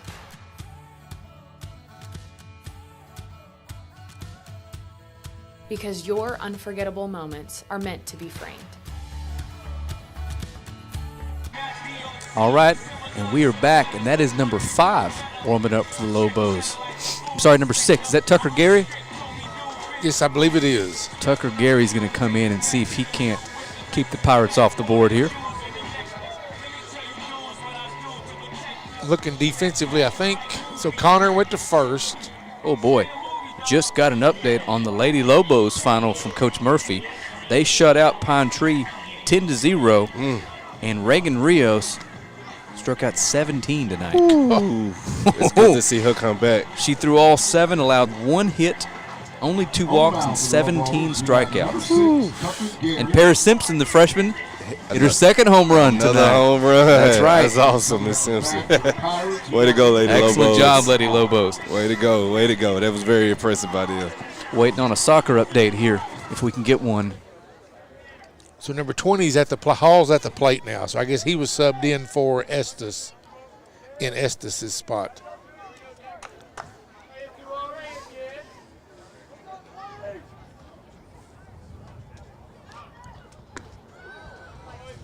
First pitch from Tucker Gary misses away.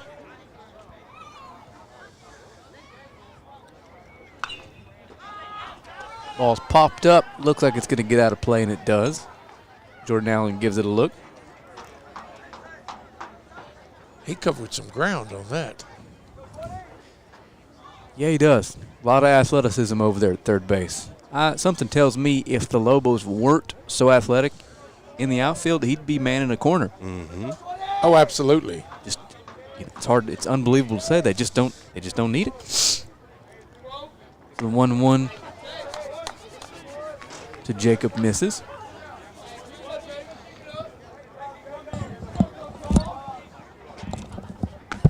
There it is. That's all you want your relief pitcher to do with a 4-run lead late in the ball game is just throw strikes. Exactly. Keep it down in the zone, and throw strikes.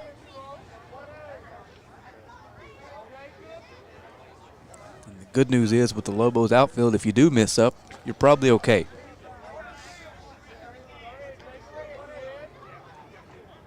There it is. Nasty breaking ball. Freezes Hall. Yes. And this field is large. The one we used to have over, which is where the Coliseum is now, was 360 down the lines and 420 dead center field. Goodness gracious. I did not know it was a field. How long ago was that?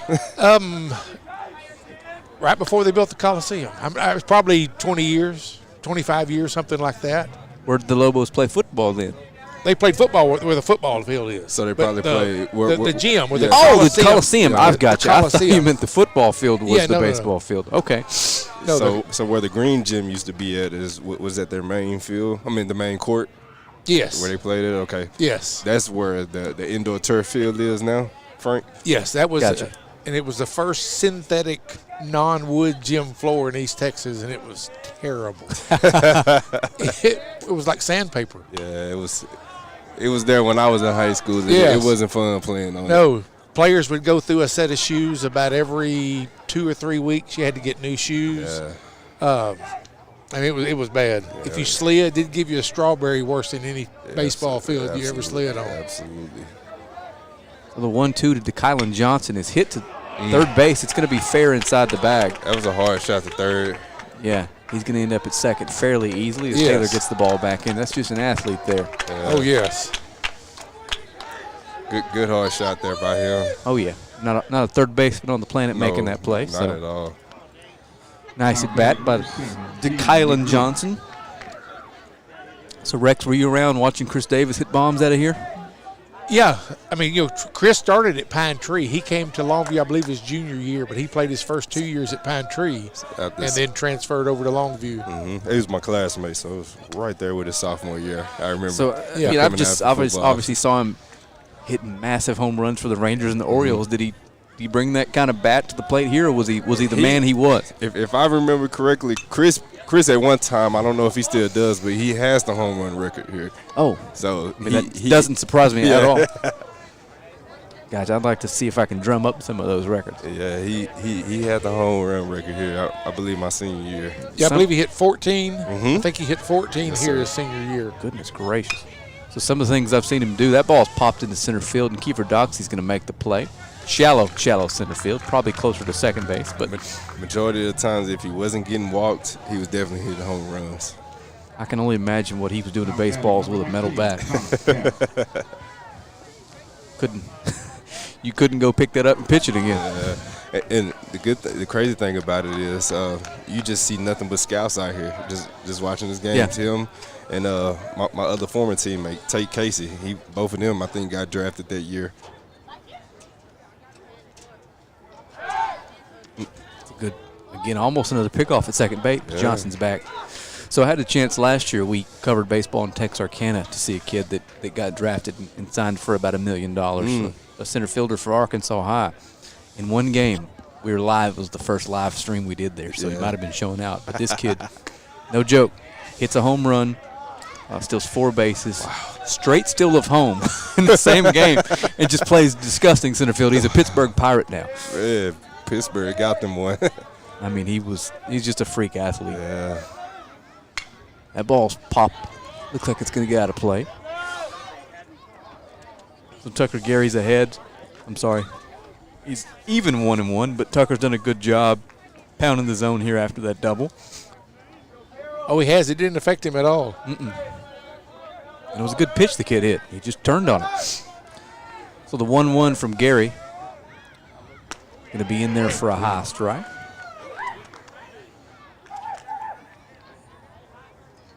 Trying to see who this is at the plate. That's the catcher. That's Carroll. Number 19, Connor Carroll. It's 1-2 to Carroll. And he stays back on some sort of breaking ball and fouls it off. Yeah, he lined out to the pitcher and then grounded out to the shortstop in the second and fourth innings. So he's yet to be on base.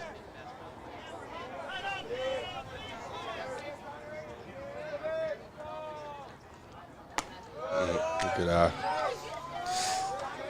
2-2 now. So, in what we hope will be the Lobos' last at bat, we're going to have Kiefer Doxey, not Kiefer Doxey. We're going to have Woods, Tatum, and Cox leading things off in the ninth. Got a chance to see the big bats one more time, hopefully. But, like I said earlier, we don't want to put the cart before the horse here. Tucker Gary needs to get this young catcher, Connor Carroll, here. The count's now full with 2 outs, and Johnson's on second still.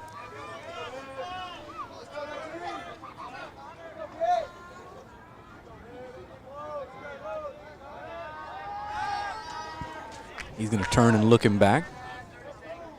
Because DeCollin can run. I mean, he's probably the most, or not probably, I mean, he's the most athletic player on that team. Nice fastball, and Tucker Gary gets the strikeout to end the 6th. So we are going to head to the bottom of the 6th inning. The Lobos lead 5-1, and we're going to take one last commercial break, and we'll be back with you here in about 30 seconds. At Godarzi and Young, we take things more seriously. Every case that's handled at our office is handled by a team. That work and dedication has caused our office to recover more record verdicts and settlements than any other law firm in Northeast Texas. It is our obligation to make sure our client has the financial backings and the manpower to be successful. We are exactly who we say we are. We're trial lawyers who've gotten results year in, year out. All righty, we are back with you, and you've got a good look there as Ronald Woods, the Lobo leadoff man, is going to take his 3rd or 4th run here at the Pirates to lead off the 6th inning. Ronald, I presume, has been on base a few times tonight. He's been on base twice. He's officially just 1 for 2. He grounded out to the first baseman, had a single, scored a run, and then walked a base on balls his last time up. All right, well, as we said, his last couple of bats, every single at bat, he's going to give you a good one. It's going to be tough. and see if he can't work his way on and bring up the 2, 3, 4 guys.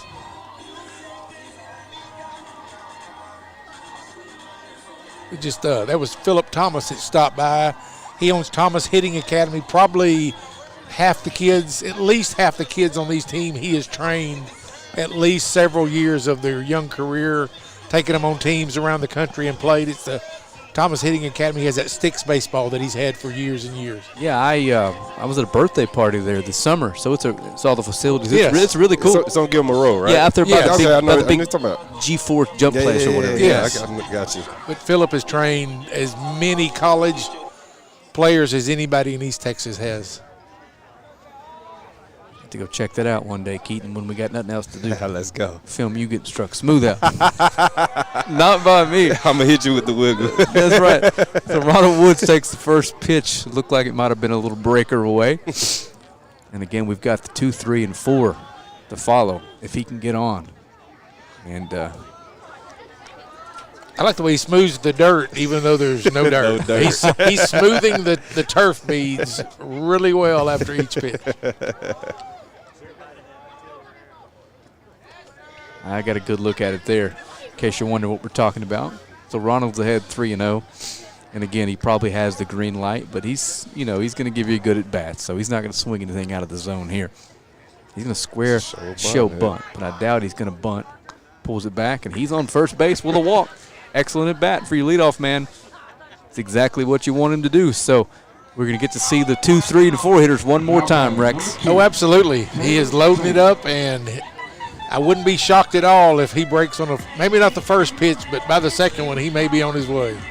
And that's going to bring up Taylor Tatum, who's hit the ball hard a couple of times tonight. It's first time to see a lefty pitcher not throwing as hard as the last couple guys. So I'd like to see Taylor turn on one at home. And he gives a good rip at a fastball a little up in the zone there. Yeah, he was way ahead of. If he'd have hit that one, it'd have hit the meat factory down there, down the hill. I need to stop telling him every time I see him, I'm ready to see you pull one in the woods. His home run was the other way. He knows it too. Ball's in the dirt, but Woods is going to stay put at first.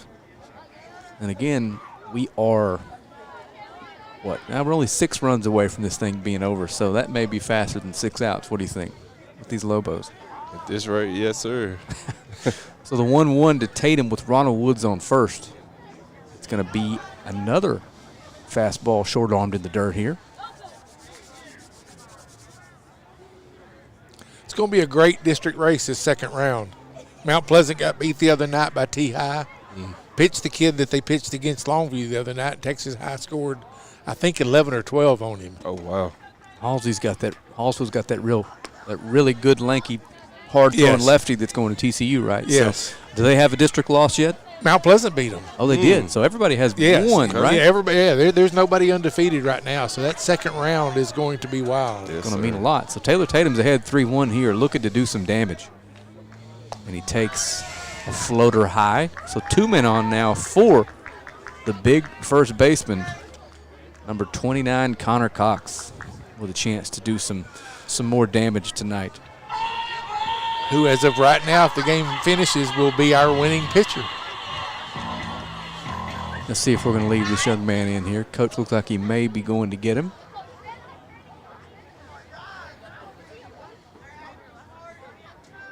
And he does. Let's see who they bring in. I can no longer keep track of who's where, Rex, with my little pin pad over here. Number. There's the big beard you're talking about, so yes, I assume that's our guy. That's the head coach. It's going to be number 8. That's going to be Cruz Cox. Their shortstop's going to come in and pitch. And 14, the original starting pitcher, looks like he's heading to third base, maybe? We'll know here in just a minute. Yeah. Well, and 20's coming back, so I guess Estes is still out. But the Lobos have 2 men on now. Give you a look at Cruz Cox stuff from behind here. And he has the unfortunate task of pitching through Connor Cox, Gabe Flores, and presumably Jordan Allen. If he's unable to get a double play somewhere along the runs.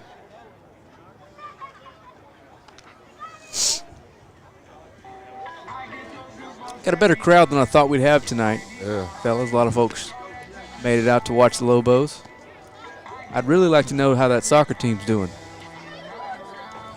So where are they tonight? They are in Athens, maybe playing Highland Park. Highland Park. Oh. Yes. Third round playoff game. Yeah. Big matchup. Big yes. Yeah, big matchup there. I don't know why I keep looking at your phone like it's mine. Actually, I tried to reach out to some people to see if I can get the score. Try to see what's going on. Yeah. So if they win, we might try to find a way to stream them on Tuesday with both teams out of town next week. We'll see if we can't get something on air for you. Unfortunately, some of these other schools don't have internet at their baseball fields, and we just got really lucky with this admin building being close enough to be able to get internet there. So that's why we're having trouble bringing road games to you. So has the UIL put anything out as far as next year, as far as football and live streaming? Are they still? That can of worms is open. I'm not sure it's ever going to be shut. I think there's too many schools that are. Some of those big metro schools are putting a whole lot of money in their pockets. First pitch from the righty's going to miss away. So the Allens and the Friscos and those kind of people that, I mean, some of those businesses will write checks for $300,000 or $400,000 to have their name mentioned one time. A good swing by Connors, fouled away. If you're watching the broadcast and that happens to be the situation you're in, find a way to get a message to Frank at game day if you got a couple $100,000 burning a hole in your pocket. Talk about a broadcast, we'll put one on for you then. So Cox, the count's even 1-1. And he's going to take that outside. Connor's been on a few times tonight. I believe he drove in a run with a single and yes, walked his first at bat. Yeah, walked, single, and then got fooled on a breaking ball. He's ahead here. Puts a good rip on something looked like it might have been a little off speed. And like you said earlier, probably not the first time he's seen this young man through all their lives playing baseball here in Longview. So Cox sets to come to the plate to Cox. 2-2 pitch is driven on a line to the third baseman. He knocks it down, but unfortunately he's able to get to the bag before Ronald Woods can. And that ball was smoked, fellas. Yes. It got there before he knew it was coming. Knocked his glove off. It really did, yeah. Oh, it did. Oh, yeah. So with that, there's one down, and the cleanup man, Gabe Flores, is going to step to the plate, who has had an absolutely monster night tonight. Oh, he's hit the ball as hard as any Lobo ever has. The two balls that weren't home runs were flown to the wall. Let's see if he can keep it going. Pickoff attempt. Taylor Tatum is back pretty easily. Now, Gabe is one down in the Flores family home run race this year for 2022. Takes a good rip and a fastball away. So Connor's actually, I guess since he's not pitching, he's going to run. He has to run for himself now. When you're pitching and catching, they can put a courtesy runner in. That ball's hit hard into the nice play. No, it gets past the left fielder, and Taylor Tatum is going to score easily as there's a play at third. Oh, no. Cox is out. It looks like he. Interference. The ball gets away. It's only 2 outs. Where are they going? There's 2 outs here. Connor Cox is out at third, but the run does score, and it looked like he took a knee to the chest there. I hope he's okay. The helmet came off. I think he thinks he might have been in there. But Gabe drives in another run, single into left field. And Jordan Allen is up to now. And for his 4th time tonight, I believe he's walked. He's been on base every single time. Walked twice and had a single. Big night for Jordan Allen. Lobos lead 6-1.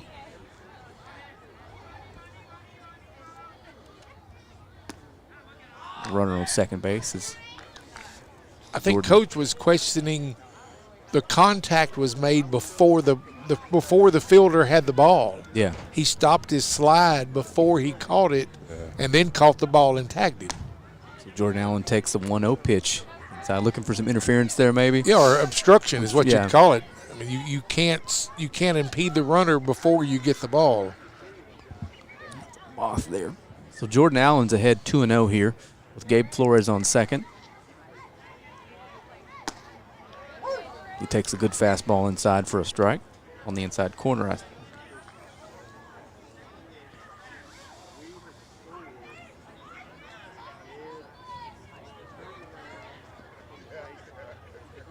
That ball's hitting pretty good up the middle. And Gabe Flores is rounding third. He's going to score without a throw. So Jordan Allen continues his impressive night with a line drive single up the middle that's going to score a run. And the Lobos lead 7-1. And the hitting the ball hard continues. Yes, sir. I don't know that they've hit anything softly tonight. No. Other than a couple pop-outs maybe, but it's going to bring up Drew Flores, the catcher, freshman. He got a single his last time up, which was last inning. If I recall, that was hit pretty well. So Drew's up here. Run on first base, and the Drew chance from the dugout.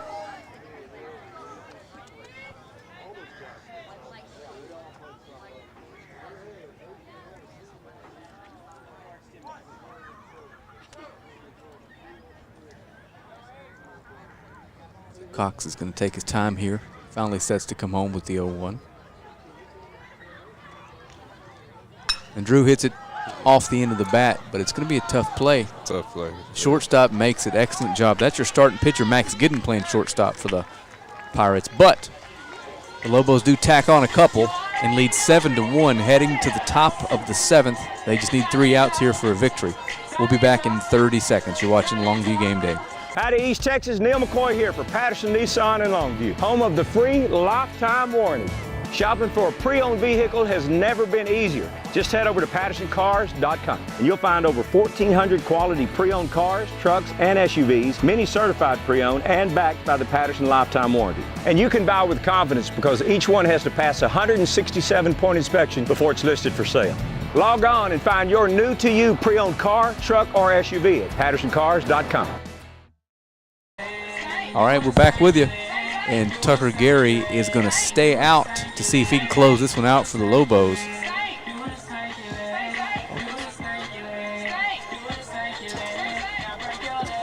Just need 3 outs here from the Lobos. Tucker's done a really good job tonight coming in and keeping the Pirates off the board. You got to talk about Connor Cox, Rex. A heck of a job tonight on the mound. Gave, I guess, 1 hit. Mm-hmm. 1 hit total was all he gave up. He might have lost a few batters to a walk, but, you know, no harm, no foul with the defense behind you. Well, and that's, when you got their top hitters coming up and you can stick 1 here and the next inning stick 1 there, there's no great harm in that at all. So I don't know what the umpire and the coach and the pitcher are having a major discussion about something out there, but. And the 1 run on the ledger's obviously unearned. Oh, yes. And other than that 1 little bobble right there in the middle of the field, Longview has made some really good plays. They've chased down some fly balls that were hit very, very well. They've made a couple of plays in the infield that were, they're going to make a highlight reel somewhere. So, they've played really, really well all night long. And to play in this district, that's what you're going to have to do. Yeah. So when you get Hallsville, Mount Pleasant, T-High, you got to catch everything they hit. You got to make every throw. You can't walk kids. We've done well. Yeah, all the way around. This may be the sharpest Lobo game I've seen tonight so far. And even at the plate, they're just tough at bats. Not a wasted at bat the whole night. And as we say that, Tucker Gary loses the curveball to the top of the batter's head on cue.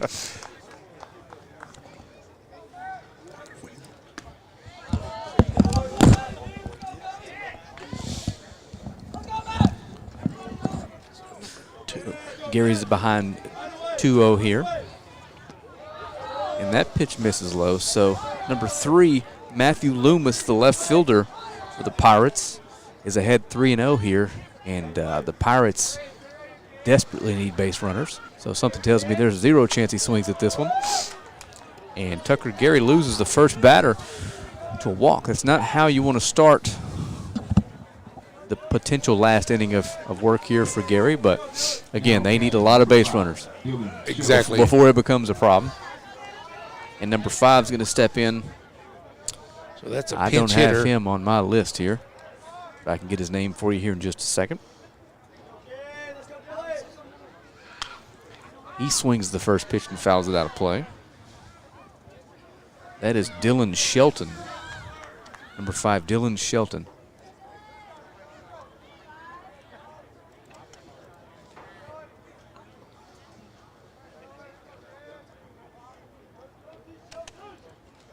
Dylan's behind 0-1. Gary misses with the 0-1 down low. Yeah, at this point, just keep it down, throw it across the plate, let your defense work. Pickoff attempt is no good. Runners back in plenty of time.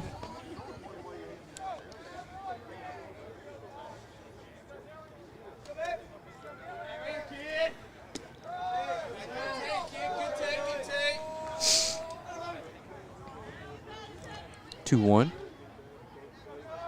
After that pitch misses away. We sure don't want to walk 8 and 9.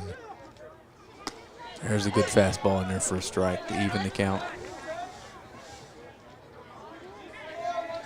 You got to make the number 9 hitter roll it on the ground or pop it up in the air or something.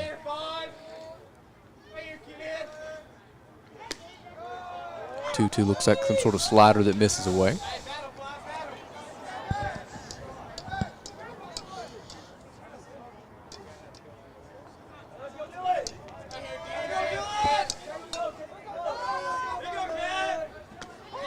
Rung him up, and Tucker Gary is able to come back and get the strikeout. Feels like a big out there. That was huge. That was huge to get that one right there, get the inning started. Now batting number 14, Max Giddens. That was a really good pitch. That's going to bring up the starting pitcher turned shortstop, Max Giddens, number 14. Had a double in the first and hadn't got back on base since. Pickoff attempt a little late.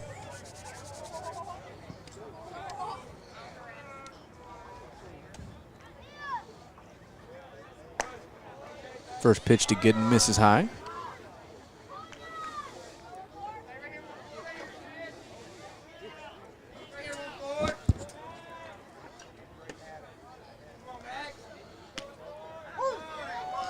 There's a good fastball.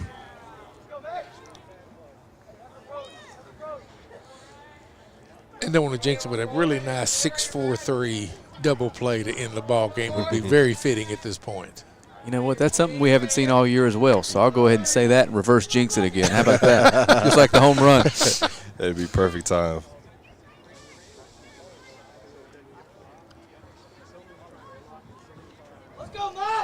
Again, we're down. Lobos need just 2 outs here to put this one away. 2-1 misses high, so we need Tucker to buckle down here and get us a strike over.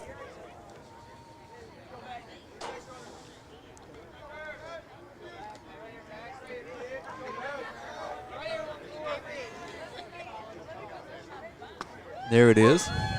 Good We're pitch. back square at full.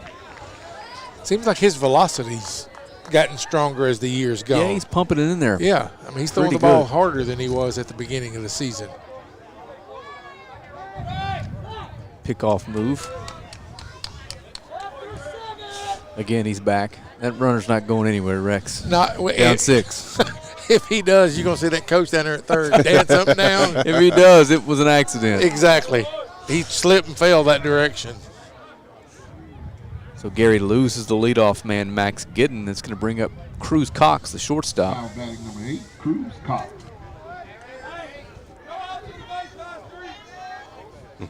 Yeah, you don't take a huge lead here. You don't try to stretch anything to an extra base. You don't need 1 or 2. You need 6 to get to play one more inning. So, first pitch to Cox is in there for a strike.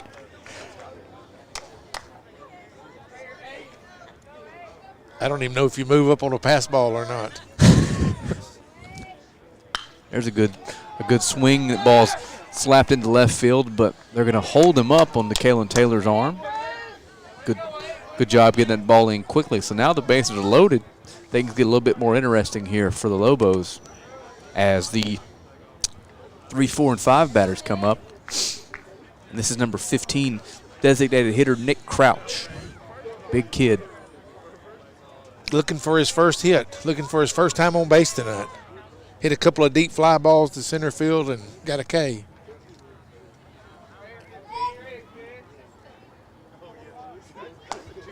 Takes a rip at a high fastball and misses.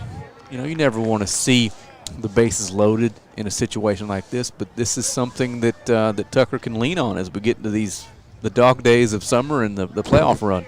This is a how do I word what I'm trying to say? This is just something you can't mimic in practice. Oh, no. And you've got to learn, because you're going to have to pitch your way out of trouble if you keep, you get deep in the playoffs. You're going to have to learn to get out. There's a good pitch. 1-2. He's ahead of the designated hitter Crouch.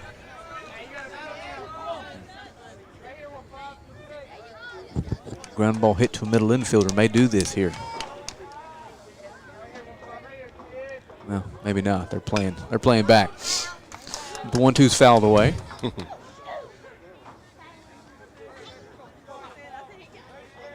Probably willing to give up the run here for an out.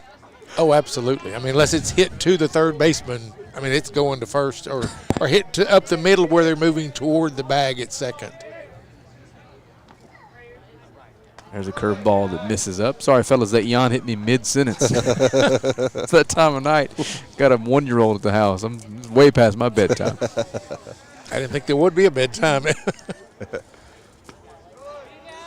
So we're back full here. So it's starting to get a little bit interesting if you're a Pirates fan. You've got your 3-hole hitter. Counts full. The bases are loaded. And here's a big pitch from Tucker Gary. Got him to swing at one, probably a little out of the zone, but you got to protect the plate there with the count full. It's fouled back over the net. Yeah, he got away with a bad one there.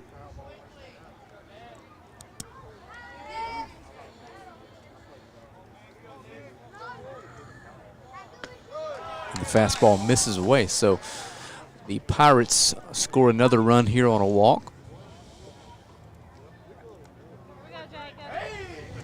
Just like that, the tying run is on deck. Coach Goldman's going to go out and have a conversation with Tucker.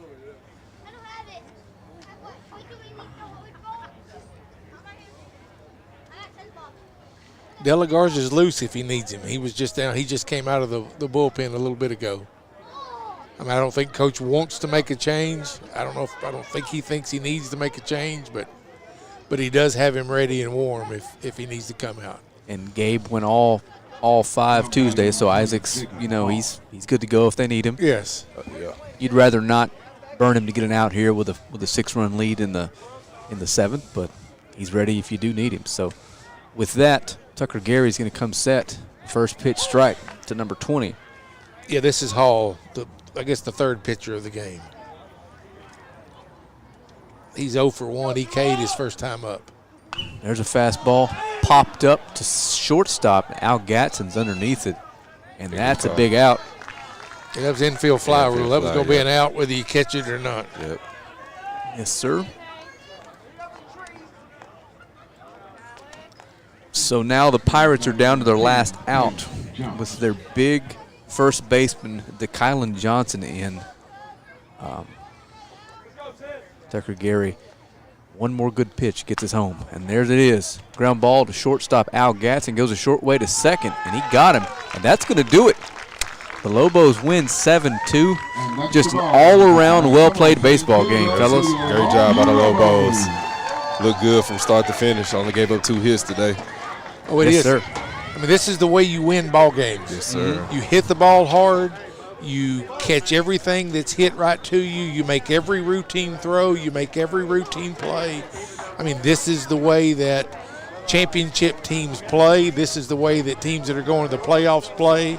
And it's something we've got to develop these next 4, 5, 6 games. And especially on Friday night after your big starter with the Tuesday before. So exactly. Big win for the team's confidence in every single at-bat was solid tonight for Lobos. No wasted at-bats. They fought hard.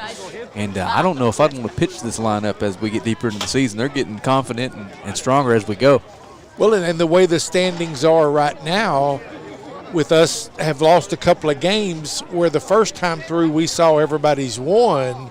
There's going to be people doing some switches where Hallsville's going to see the one, Texas High's going to see the one, Mount Pleasant's going to see the one.